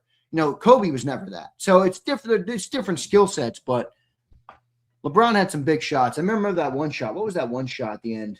Was that Cleveland or was that Miami? Now it's all running together. LeBron at the top of the key at the buzzer. Remember that shot? Playoff game? I forget what game that was. You take Kobe or Iverson? Kobe, but Iverson. I mean, Iverson at his peak. If Iverson was 6 foot, or if Iverson was, you can make an argument Iverson's one of the most skilled players to ever grace the league. Kobe said this about him because if you remember, Kobe didn't play right away because Del Harris was kind of like holding him back. Is that Brian Pumper saying LeBron sucks? Dude, you don't have to love LeBron, but come on, dude. LeBron sucks. What do you mean LeBron sucks? Dude, LeBron's the only guy in NBA history that could play all 5 positions and be an all-star in them. Yeah. I think he led every single team, every single stat. I saw someone put that. Every single stat in Cleveland. Points, rebounds, blocks, steals, turnover. I mean, you name it. He led the team in it. No. Well, something must have happened to JAKIB, so that's all good. Yeah, you'll probably get him up tomorrow. I'll appreciate – by the way, we got Angelo tomorrow. Oh, nice. Okay, so we will be talking – by the way, Phil Simms, I believe, Thursday. Is that who it was, Prince? LeBron's big shot against LeBron. shot at buzzer. Who was it versus Orlando? Was that the Orlando game? Yeah, that was early LeBron. That was Cleveland. That was a fucking stick shot. I'm Hey, about dude, to watch that thing right now. hey, this guy Wembanyama, bro, I don't know if he'll ever be in the GOAT conversation, but I'll tell you what, he is unfucking believable. He gets 5 titles around him or 6 titles around him. You're going to make – I've never seen a 7-footer before ever play defense and then turn around I know, but and just make shots the way dude, he do you makes. think he holds up? No. Wait, I gotta call someone out. Mike says LaFlop is not even top 10 all time. Now, before everybody rips Mike, let me give you the context. Mike, are you a Detroit Pistons fan? Yes or no? I know Mike resides in the great city of Detroit. LaFlop. Are you a Detroit Pistons fan? Because if you are, that might explain why you are not a LeBron James fan, as he absolutely tortured the Detroit Pistons in his career. LaFlop. I'm going to steal. Hey, you. Mike. Mike's a Detroit Pistons fan. Of course, the Pistons fan doesn't like LeBron. Hey, Mike. Dude, those teams back in the day, those Pistons teams. By the way, I love the Rip Hamilton. People forget about that Rip Hamilton Pistons team. Yeah, I remember Rip Hamilton. Hey, they swept the Lakers. I used to play 2K with Rip Hamilton, man. The guy was cash. Dude, they swept that Laker team with Kobe and Shaq. You know that? Yeah. They swept them, dude. That thing was great. Oh my God, man. Yeah, no doubt. Big Z, I appreciate you, man, more than you know, man. All right, brother. I appreciate you. Later, man. You got it. That is Zander Krause. Make sure you check his ass out at Birds 365. Let's see here. What did I see here? Riz. Wemby is the next big thing. Playing like a guard. Great take, Sills. I'm a Detroit born and raised. Dude, that guy can play. I mean, we've been like, he's incredible. Never seen a guy change directions like he did, but how fast he mixed. You're always kind of holding your breath, even before he got injured. Dude, Wembanyama's a great player. I might have used him incorrectly then. Wemby needs to gain some weight. Dude, how good he's been playing. The NBA championship is going to come out of the Western Conference. Don't go to sleep on the New York Sixers. Since they came into Philly and took over your building, they're officially the New York. Remember how they used to have the New York, New Jersey Knights in the old World League, or the New York, New Jersey Generals? You've got the New York, Philadelphia Knicks. Let's see here. New face of the league, SGA, back-to-back MVPs. I saw that. I hope the Knicks beat the Cavs. They are going to beat the Cavs.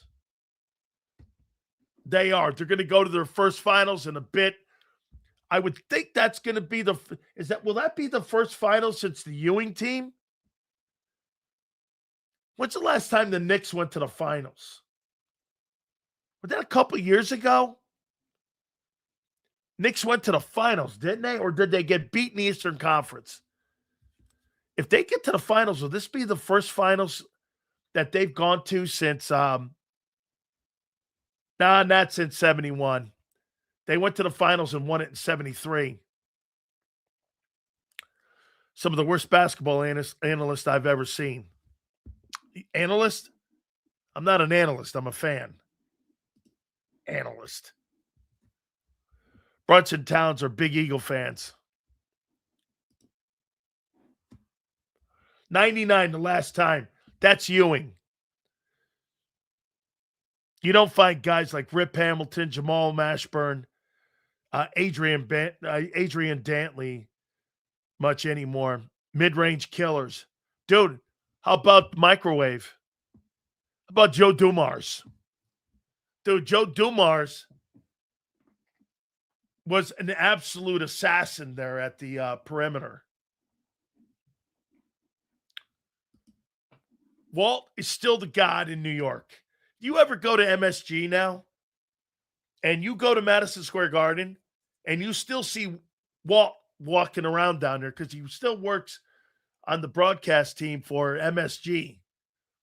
So Walt still hangs around Madison Square Garden. He's part of the broadcast. 99, they still had Ewing and Latrell Sprewell. Was that Riley's team? I think that was Pat Riley, right? Then Riley gets beat, and then he takes the Heat gig.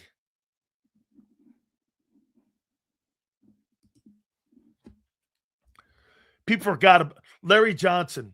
Dude, I'll tell you guys the craziest and greatest Jerry Tarkanian story. You'll love this. So my wife and I moved to Vegas. Okay? We moved to Vegas. And I got into broadcasting. First, I was playing football with the Canadian Football League, the Las Vegas Posse. Who comes down and meets us? Jerry Tarkanian. Man, I love Tark. I did. He introduced us to all of those great players.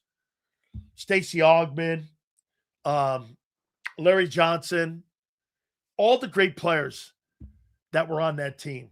And they loved the Miami Hurricanes back in the day.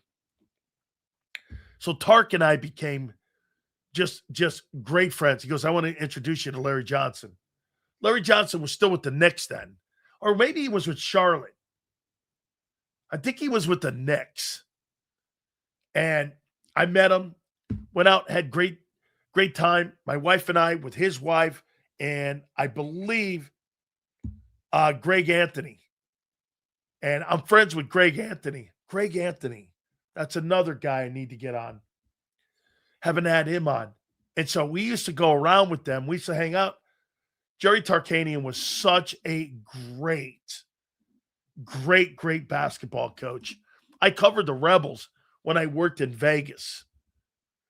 I think Larry had a bad back. Oh, Jeff Van Gundy. You're right. He took over for Riley. You're right. Here's Riley went after Riley left the Lakers.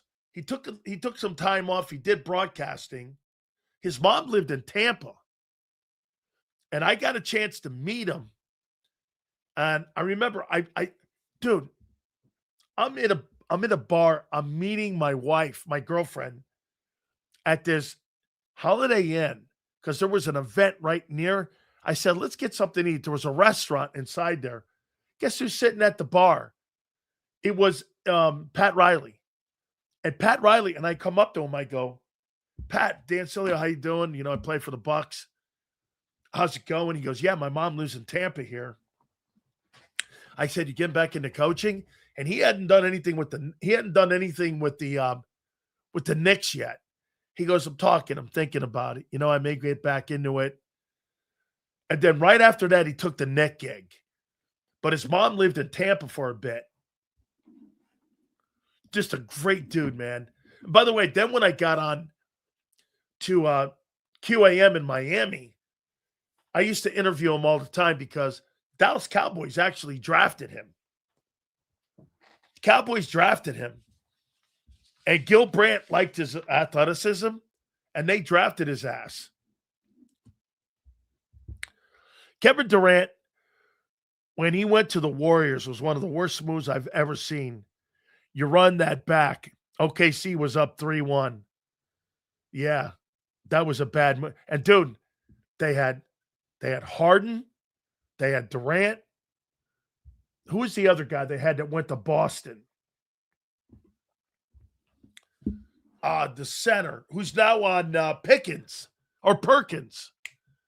Perkins was on that team too. They had a really good basketball team. What a damn shame. Sills, Jimmy V speech. Dedicated to my dad. Oh, wow. Really? I love Jim Valvano. Okay? I love Jimmy Valvano. He worked as a sideline guy. Westbrook was on that team too. That's right.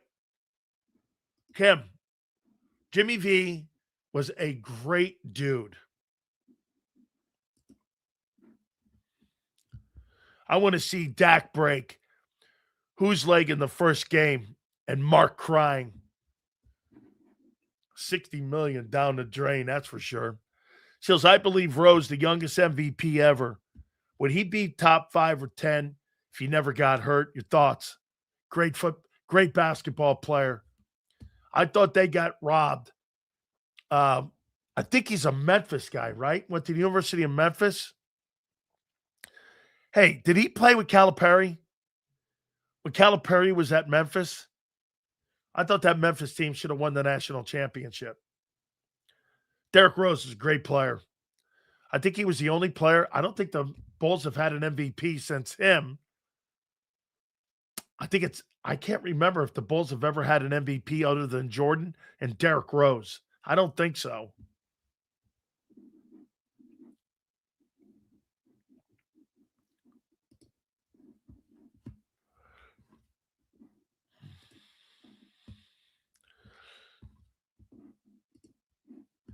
Rose was my favorite player during that era. And the closest thing to Allen Iverson sits in terms of revolutionizing the game. Dude, Allen Iverson will go down as one of my top 5 favorite athletes of all time. I'll tell you a quick one here about his football. Let me Google this here about his football. Iverson high school football stats.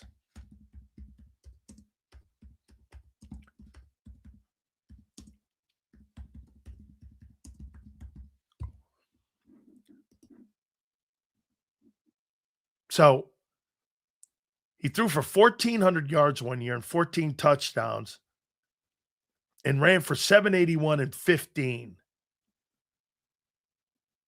And I'll tell you, he was a state high school champion in football and in basketball.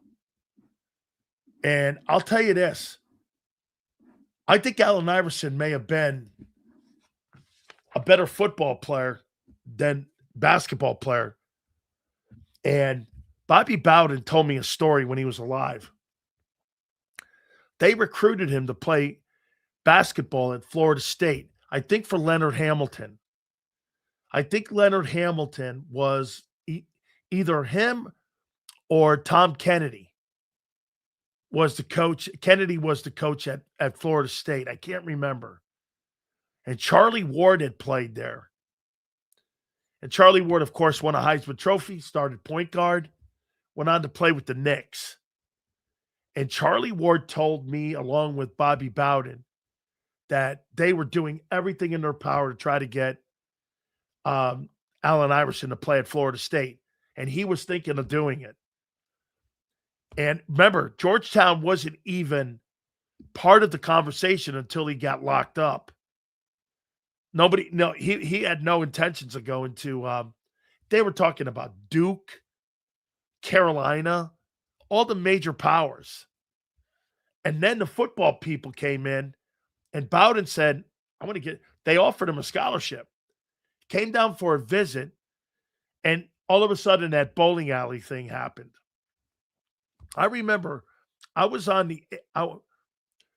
think I was still playing, or maybe I'd just gotten into broadcasting when that whole bowling alley thing happened. And I remember saying, I don't care. I'm giving that guy a scholarship. And I want him to come and play high school or college football for me. And I know once he went to jail, all of that went away. Bobby did not want to not give him a scholarship, but the school was under so much scrutiny because of uh, New Shoes U and all the shit that was going on at FSU, plus the whole Randy Moss thing when he got busted for smoking weed. They didn't want to go through any of that shit with Iverson. So they canned the conversations with Allen. Allen was going to be a Florida State Seminole. Excuse me. Sills, you think Michael Vick was the fastest quarterback to ever play? Had a buddy play against him in Air Force, said he never saw anyone that fast. I think Vick is the most talented athlete ever to play the quarterback position. Had a cannon for an arm, ran 4.2, 4.3 40s, and was probably the best open field runner for a quarterback in history. And he relied so much on his ability that he really didn't become a quarterback until Andy Reid got him in Philly.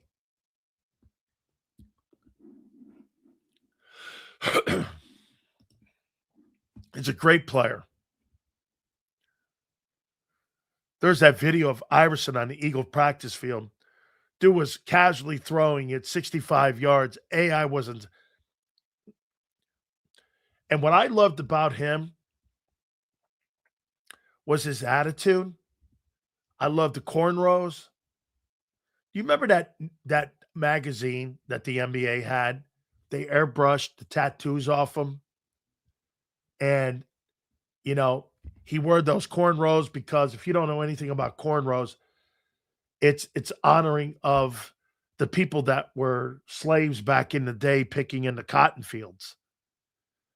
That's what the guys had to do when they were in the cotton fields. They would have cornrows. And it was historical. And of course, white guy doesn't know that if you don't do any homework.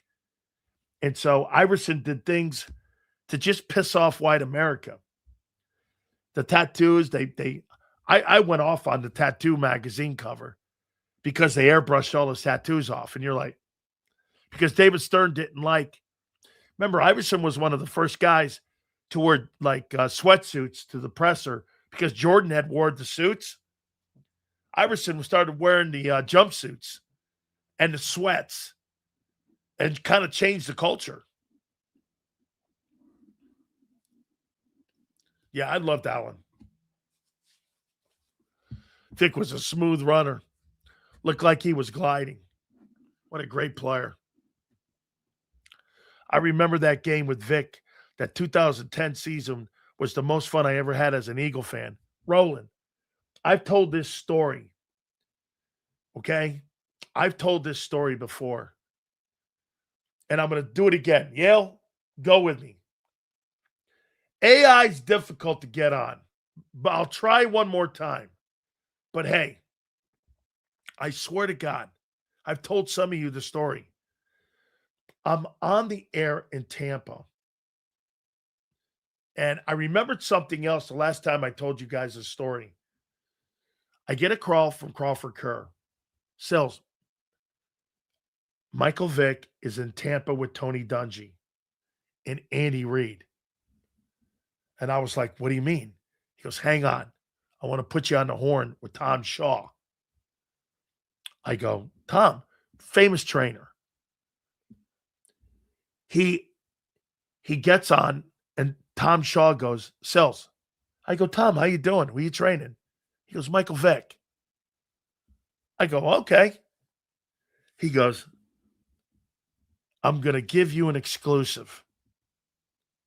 Michael Vick is right now in front of me with Joe Banner. Got a contract with Andy Reid, Tony Dungy, and right now, Iverson just passed his physical. He's signing a contract with the Eagles. He took a picture and sent it to me. I said, holy shit. He goes, nobody knows this. And I go, wait a minute. This was at 11:30 in the morning. I had just gotten off the air. And I went like this, and I went, wait, if you Google it, I'm the one that broke the national story. Even Pro Football Talk, I got a call from the president of ESPN at the time going, congratulations on you breaking the story. I scooped everyone, even like Mortensen and all them guys. I sat on that story because I went, this can't be true. Finally, I called my PD and I go, listen, Michael Vick signed a contract 3 hours ago. I wanted to wait more time, and I said, are you sure? I talked to Tony Dungy, who's been on our program. He did. I went on the air, and I went, we got breaking news here. Michael Vick has just signed a contract with the Philadelphia Eagles. This is him coming out of prison with Andy Reid and Joe Banner. So I'm sitting, eating dinner with my daughter. I took her to a pizza place. I was so fucking scared because I put this story out. Everyone's like, you're lying. You're full of shit. You're this and that. And I go like this and I go, God, sure enough, during the broadcast, John Gruden was calling the game. He goes, hey, we're getting word now that Michael Vick has signed a contract. Because where did John Gruden live? He lived in Tampa. They called John Gruden and said, Sileo in the mornings broke the story that Michael Vick has just signed with the Eagles. Sure enough, Andy Reid calls me. Congratulations on that story. We were going to try to release it the next day, but you beat us to it. Yeah. That was probably, and RG3 not going back to Washington. I had Bruce Allen on my show, and I broke that story. I asked Bruce Allen, who was the president of the Washington Redskins then, I said, Bruce, is RG3 coming back to Washington? Are you guys giving him a contract extension? And Bruce Allen goes, no, we want to wish him well. We appreciate him being here, but we're moving on. And that story went national too. Those are probably my two biggest. And Stafford going to the Rams, I kind of got that one right. But yeah.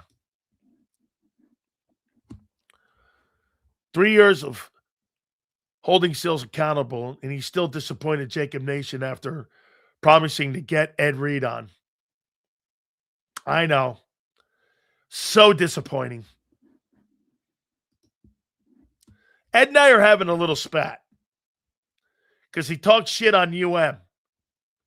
We're working on it. I was in Atlanta when Vic got nailed with the charges. That's all anyone talked about for a week. Took over the city. Yeah, I'm a huge Michael Vick fan. I'm a huge animal guy. Okay? I'll never forgive what he did, but I think Michael Vick deserves a opportunity to change his life, and he is. And I'm rooting for him. And I love Michael Vick as what he's doing in his life. He's coaching kids. He's trying to make an impact. He's turning his life around. I'm all good. Well, it's a shame what happened to RG3. I thought him, Luck, would run the league for the next decade. Well, think about this, Roland. How did Trent Williams leave Washington? Do you remember? Do you remember what happened with Trent Williams, the Hall of Fame offensive tackle that's now in San Fran? They misdiagnosed him under the Daniel Snyder. That's why a little bit sometimes I push back on Zander about the Commanders and the horse shit they had to deal with. Look at the Commanders and what they did. They rushed back RG3, right? They rushed him back, and they misdiagnosed cancer with Trent Williams because the doctors were incompetent. And on top of that, you had an owner who was doing all kinds of shady things down in Cancun with the Redskin cheerleaders and all that shit. And that franchise was just never well run. It was never run well. And they've had to dig 25 years out of that. No, they misdiagnosed him, Trent Williams.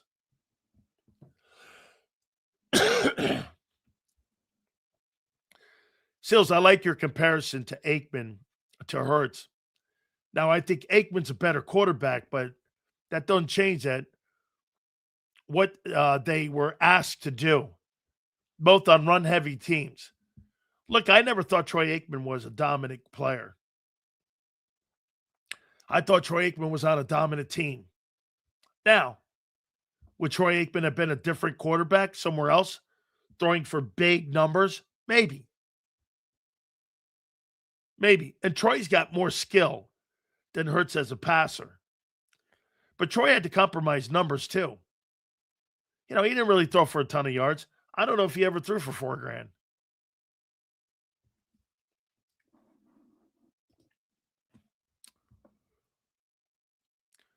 Interesting. I would take Michael Vick, Atlanta, with Philly's brain.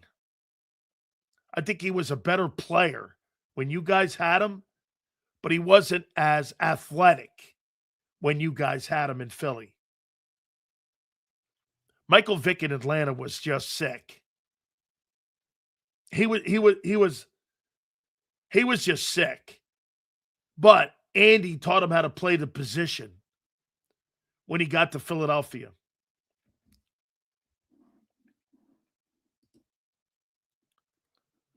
Great player. Penn State produces those edge guys, don't they? Get drafted to the Browns, the Deadskins, or the Jets as a quarterback. Early retirement is in play. Yeah, you better hope you're a first rounder too, right?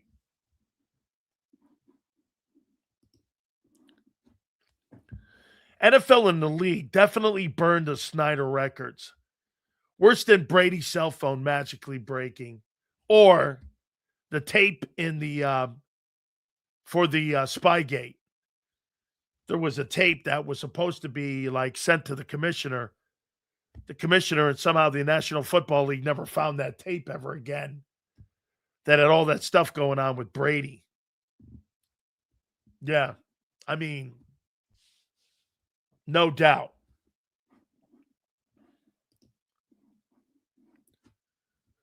Wasn't Bruce Allen a GM for a useless team in the 80s? I think it was the USFL. I believe, if I'm not mistaken, Kyle, I think it was the Arizona Wranglers that he was the GM for. Or it may have been the Chicago Blitz.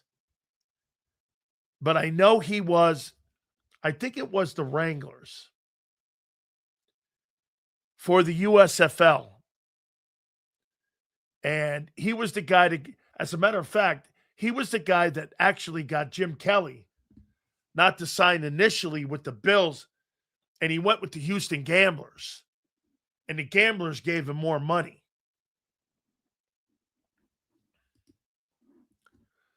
Single tickets in Arizona were literally gone seconds after they went on sale. Getting tickets now, you get killed.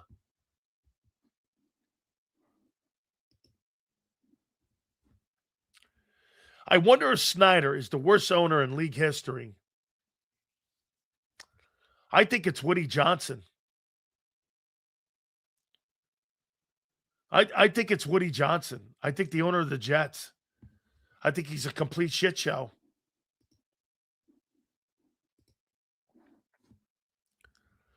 Seals, who's your favorite current Philly athlete, not named DeJean or Mulata? I like Devontae.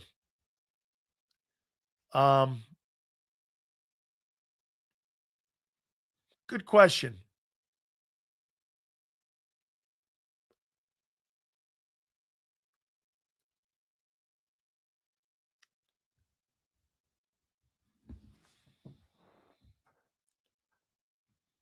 Huh. I like Devontae defensively.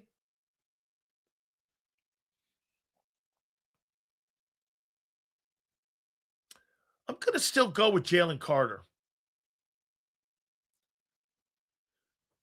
I think there's so much more there with him. He's playing at here. I would say this about Jalen Carter last year. He played at about 70% of what he is. And that was the disappointing thing. Is he played at 70%, 65 at times. There's so much more there. You know? There's just more there. Sills, Adrian and Lynch are considered Hall of Fame players.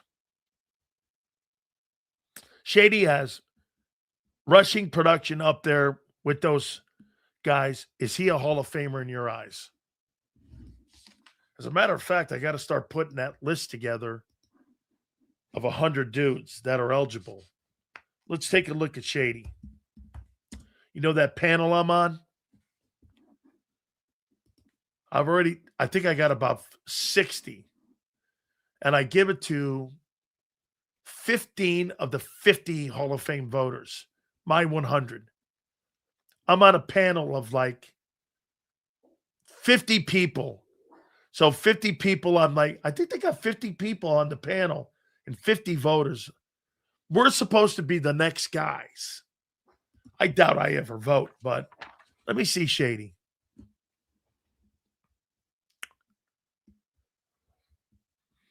One, two, 3, 4, 5, 6. 6 of it, half his time he spent over 1,000. Led the league in rushing once, 1607. Led the league in rushing TDs.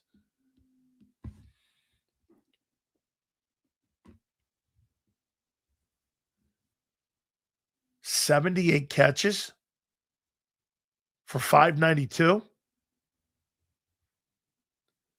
His second year in the league. Is that right? Had 2,000 yards from scrimmage in 13.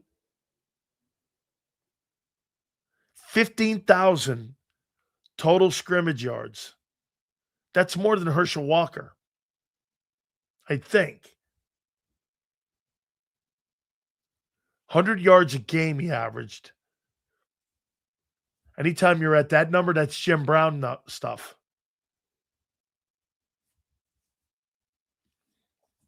Now, see,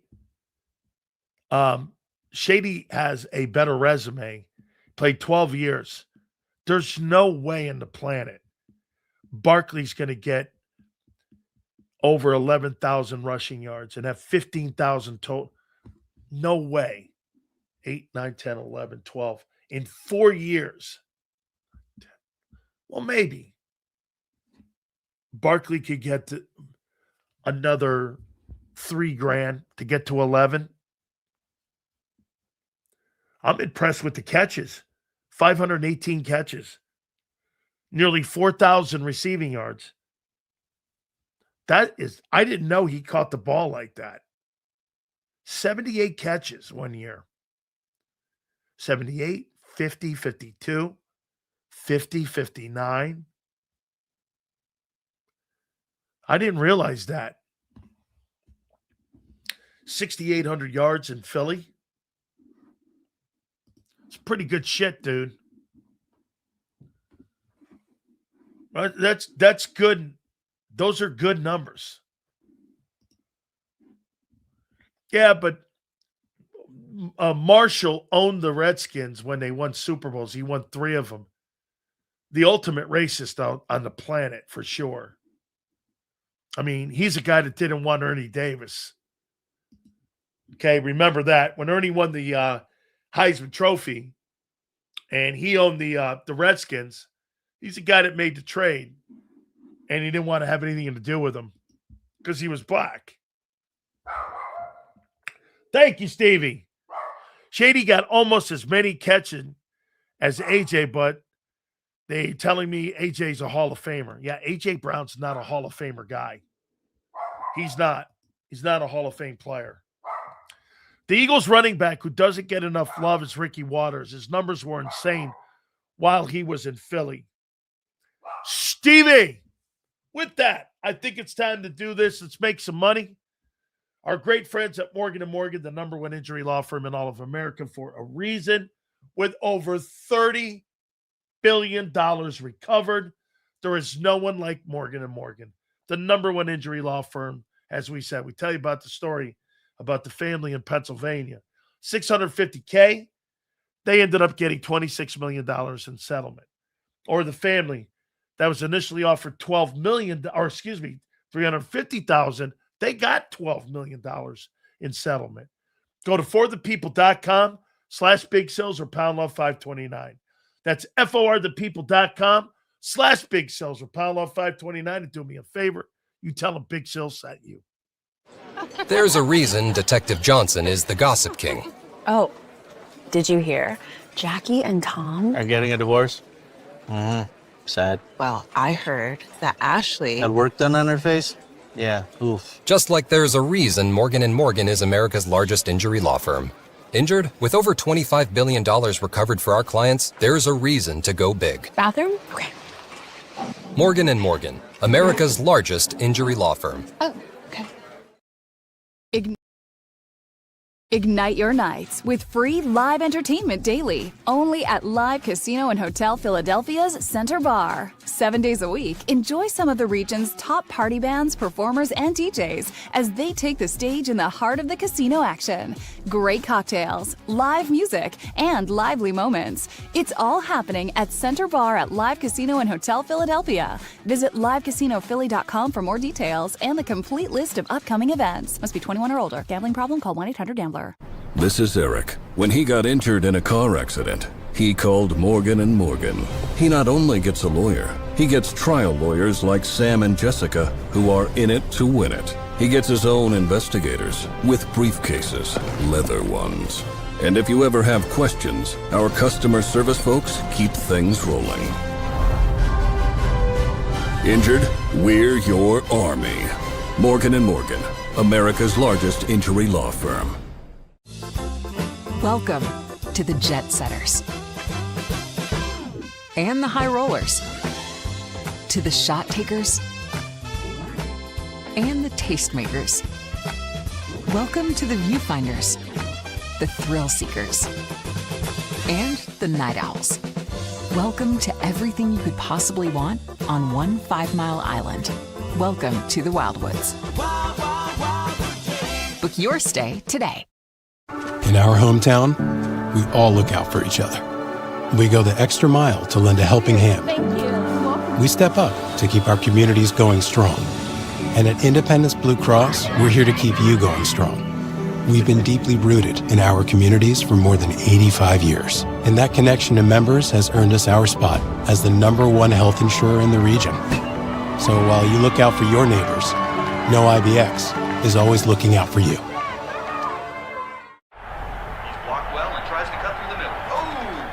Your gut says Miami is going to win, and you should take the over. Your gut also said your NFT selfies would only go up in value. They didn't. But your head is on Sports Grid and knows the QB is in concussion protocol. The backup has a 45 QBR against the zone coverage. The New York D has the most sacks in the league. So yeah, trust your head. It's smarter to be on Sports Grid. EAGLES. Eagles.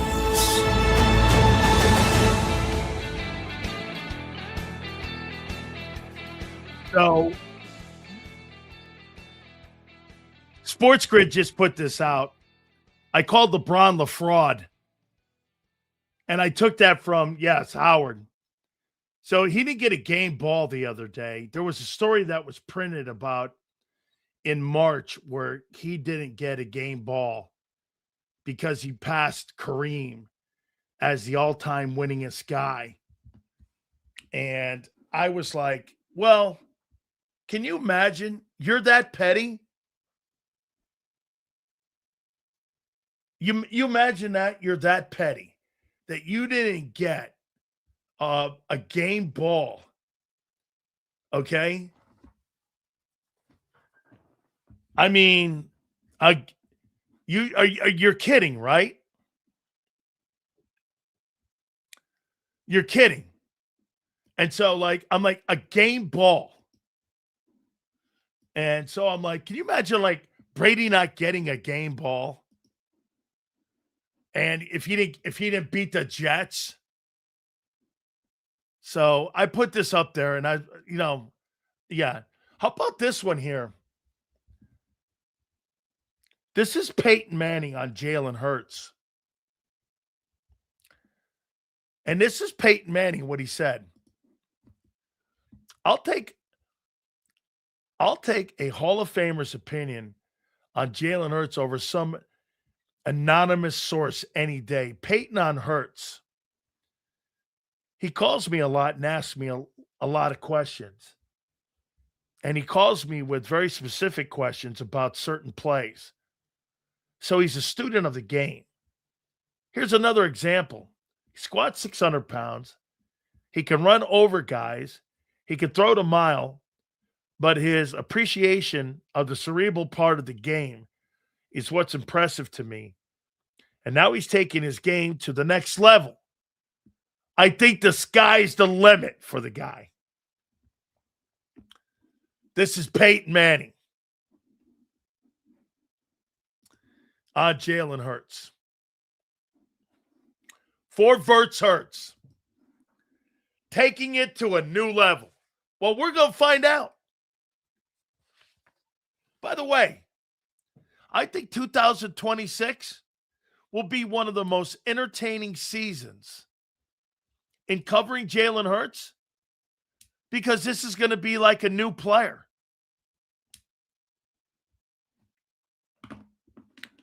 This is going to be like a new player. Peyton consistently lost until he got a balanced team. AZ. Peyton Manning underachieved in Indianapolis. Quote, Tony Dungy. He didn't say Peyton did, but he said his Colts underachieved by not winning more titles. The Steelers won more than Peyton Manning did in Indianapolis. The Steelers were more accomplished than the Peyton Manning Colts. They won 2. They won 2 titles. And look at the Hall of Famers. Like I said, you got Reggie Wayne's eventually going to get in. You got Marvin Harrison. You got Edgerrin James. Hell, you even had, what's his name there? Marshall Faulk was there for a bit. Peyton Manning and a Hall of Fame head coach.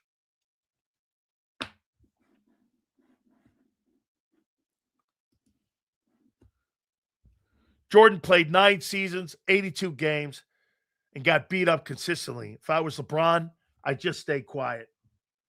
LeBron moans a lot. And he'll never be in the conversation of the greatest players of all time. Well, players, yes. Dallas Clark, too, yes.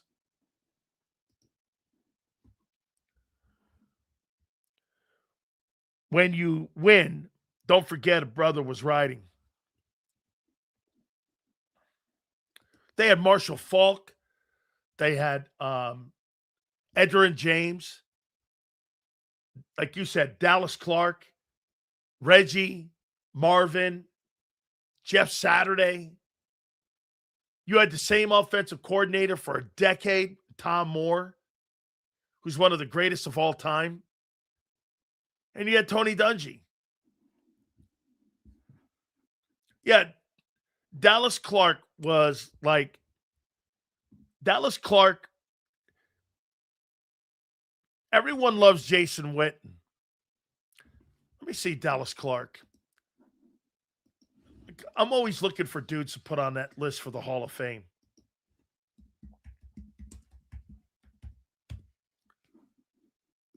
He was a good player, man. Played 11 years. Had 1,000 yards one year. 500 catches. 53 TDs. The one year you had a really good year was 09, where he had 1,100 yards receiving and 10 touchdowns. He was great at 100 catches, 1,100 yards. That's his best year. Second best year was 77 catches, 848. But they had so many weapons on that football team. Still underachieved. Seals Hope fam, good. Arizona vet here. Curious about Jalen Hurts' stats without A.J. Brown. Feels like Hurts plays freer without the pressure. This year will say a lot. Yes. I'll say this to you, my friend, and thank you for serving our country. Some would say this, not having a primary target, will this help him more? And not having a target? Maybe. And with having all these options, my question is, I can't wait to see how they line these guys up. How much movement is Smitty going to be moving? I mean, are we going to see tons of motion now without AJ? How are they going to make this look? Are they going to get production out of the slot and tight end position? Dude, they got production at the Y and Z the last 5 years. Well, yeah.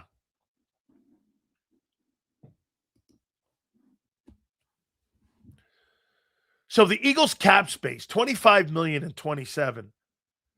Over the cap, $5 million. And in 28, $83 million available. They ain't signing everyone, including Hurts. That's why 26, dude. It's the make or break year. I completely agree with everyone. If Jalen Hurts, by the way, let me ask you this.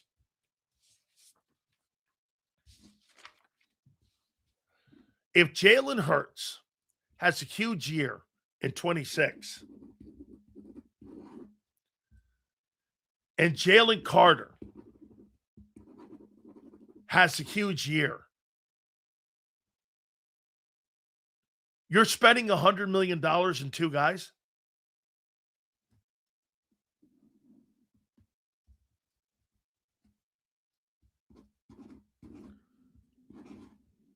You're going to spend $100 million bucks. What about Q and Cooper? They're eligible next year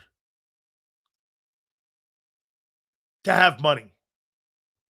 You're not going to sign them?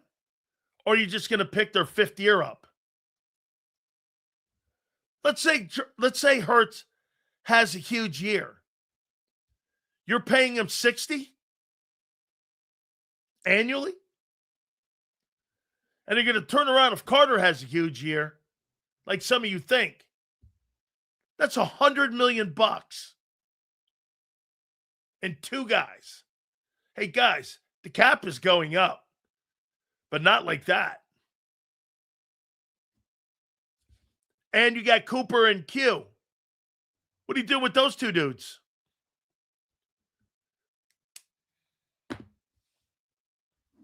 Shit, Alex Hunt becomes eligible. Someone is walking. Correct. Now, you're going to get some dough back from Lane and AJ.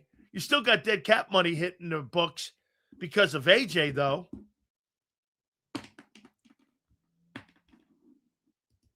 What are you doing?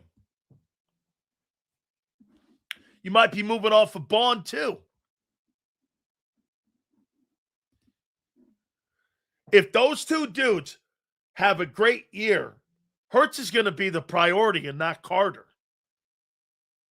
You're not paying both guys $100 million bucks.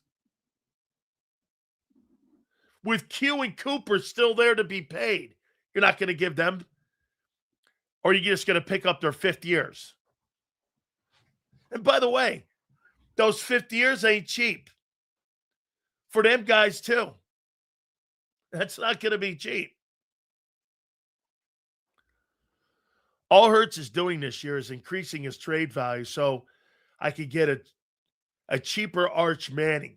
Hey, if that guy comes in and does the things that some people and some of you think he's going to do, he's going to command $60 million. Nicole Lynn's not taking less than that. Let's say Jalen Hurts gets a team to the NFC title game. Let's just say minimum. That'll mean that he's been to 3 NFC championship games inside of 6 years starting, half the time. That's Patrick Mahomes shit. And if he puts up 4,200 passing yards, this guy's going to command $60 million for his winning alone. And if Carter puts in a Pro Bowl season, has 10 sacks, like some of you think he's going to get, that's going to be $40 million. And that's right. Thank you, my friend. I forgot. Cooper doesn't have a 5th year. He's a 2nd rounder. Holy shit. You got some decisions to be made here. Hey, the more success you have, the more complications you have now. Holy cow. Yeah, hey.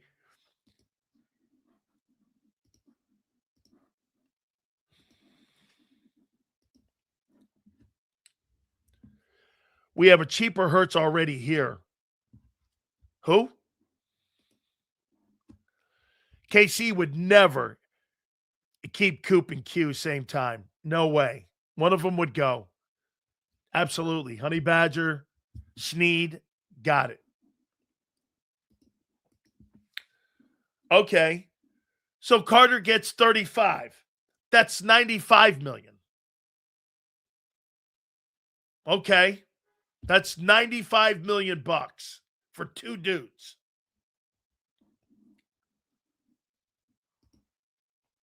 Sills, no worries. Howie and the front office have been good at retooling. No, you haven't. You're letting better players walk out the building in masses. You're not as deep as you were in 22. And if you think that what you've done and you're better at the edges by not having Milton and not having Josh, you're not. And your depth is not better. Here, that's a good question. Let's take the 21 team out because that was the first year of starting. You tell me where you think this roster is and rank them.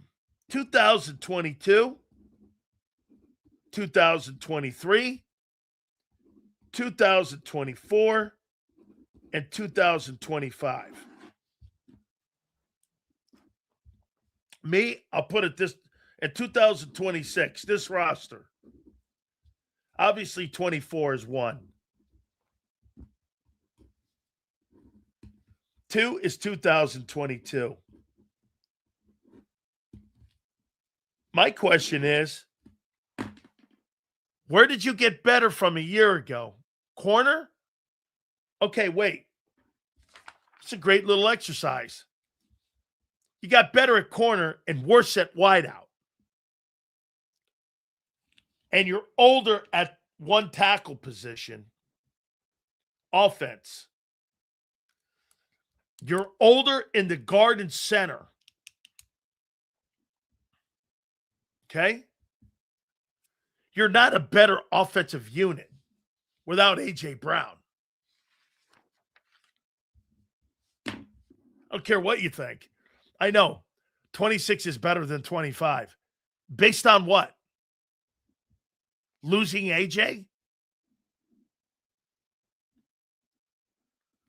Dude, when you line up with Devontae Smith, Mekhi Lemon, and Dontavian Wicks, that is not better than A.J. Brown, Devontae Smith, and Jahan Dotson.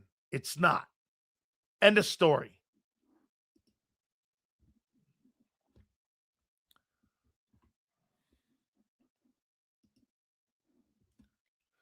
Good drafting has put the team in this position to keep the talent. There are good problems to have. Not when you're letting guys walk out the building.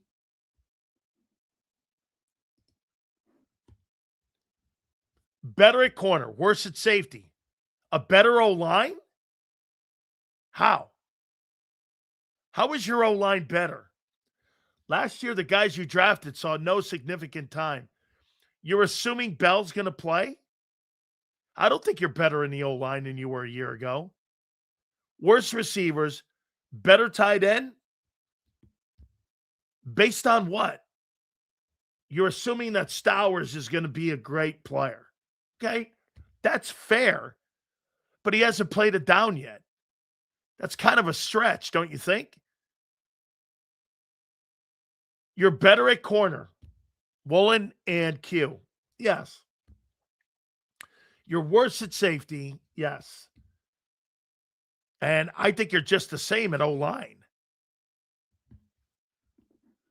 4 legitimate targets that you never fucking hit. Okay. If this O-line comes back healthy, they are better. Okay? So you're praying for health. Okay? That doesn't mean you're deep.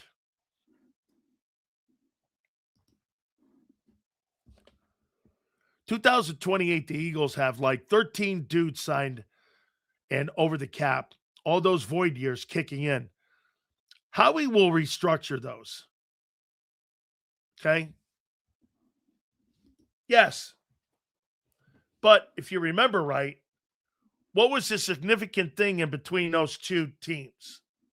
Guys, anybody?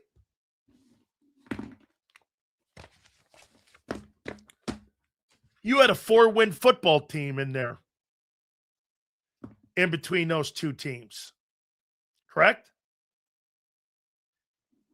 There was a 4-win football team where you got a chance to restart and reboot in 21. Your 2020 team, how many games did you win? 5? Hoss. And I still do. To sit there and say you're better with Devontae Smith and Dontavian Wicks and Mekhi Lemon versus A.J. Brown, Devontae Smith, and Dotson, you're crazy.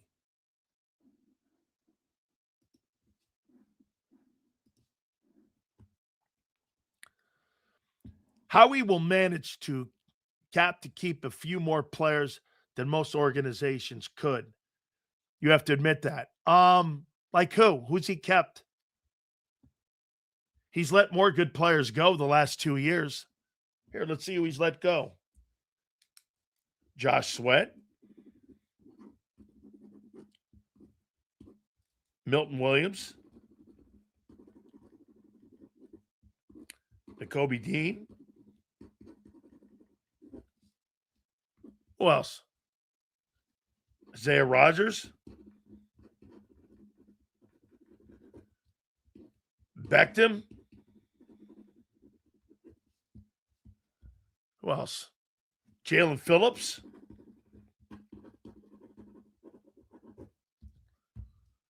See who else. I think Slay was past his time. Oh, Reed.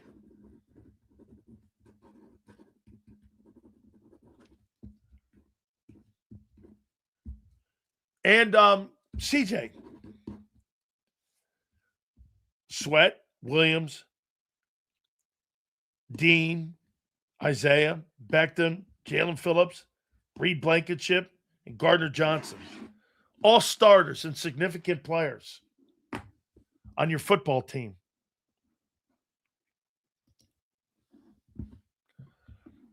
Once again, this guy thinks he's the Jets. Every organization has to let players go. Guys, That's why the New England Patriots moved off of Richard Seymour. Moved off of guys like Darrelle Revis and Randy Moss. They made the tough cuts. Sure. Okay. We're going to find out, guy. That 4-11-1 team was playing with trash cans. I watched the left tackle sack the quarterback. Wasn't a very good team. That's for sure. How he still has shitload of backloaded contracts. Even the Niners took a $90 million dead cap hit last year. It wasn't sustainable. How he keeps trying to give you an all-star cast. I agree. All right, folks, my great friends at Morgan & Morgan, the number one injury law firm in all of America for a reason, and it's because they win.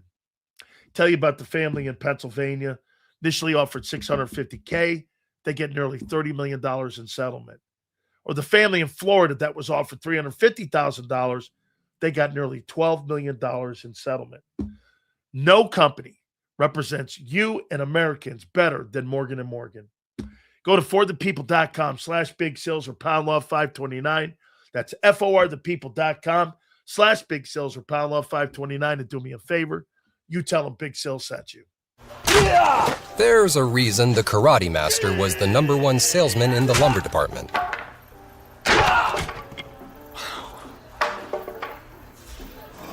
Karate. Just like there's a reason Morgan & Morgan is America's largest injury law firm. Injured? With over $25 billion recovered for our clients, there's a reason to go big. Morgan & Morgan, America's largest injury law firm. Ignite your nights with free live entertainment daily, only at Live Casino and Hotel Philadelphia's Center Bar. 7 days a week, enjoy some of the region's top party bands, performers, and DJs as they take the stage in the heart of the casino action. Great cocktails, live music, and lively moments. It's all happening at Center Bar at Live Casino and Hotel Philadelphia. Visit livecasinophilly.com for more details and the complete list of upcoming events. Must be 21 or older. Gambling problem? Call 1-800-GAMBLER. This is Eric. When he got injured in a car accident, he called Morgan & Morgan. He not only gets a lawyer, he gets trial lawyers like Sam and Jessica, who are in it to win it. He gets his own investigators with briefcases, leather ones. And if you ever have questions, our customer service folks keep things rolling. Injured? We're your army. Morgan & Morgan, America's largest injury law firm. Welcome to the Jet Setters and the High Rollers, to the Shot Takers and the Tastemakers. Welcome to the Viewfinders, the Thrill Seekers, and the Night Owls. Welcome to everything you could possibly want on one 5-mile island. Welcome to the Wildwoods. Book your stay today. In our hometown, we all look out for each other. We go the extra mile to lend a helping hand. We step up to keep our communities going strong. And at Independence Blue Cross, we're here to keep you going strong. We've been deeply rooted in our communities for more than 85 years. And that connection to members has earned us our spot as the #1 health insurer in the region. So while you look out for your neighbors, know IBX is always looking out for you.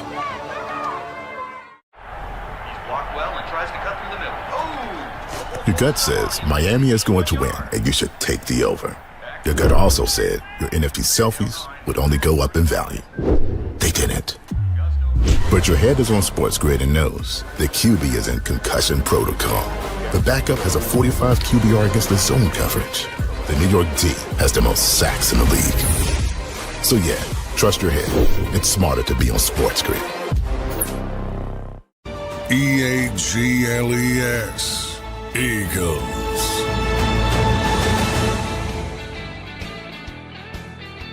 Gary Cobb apologized, by the way. Try to get him on tomorrow. Angelo Cataldi's going to join us. And we appreciate each and every single one of you. Thank you so much. Please hit the like button, and we shall see you on the flip side.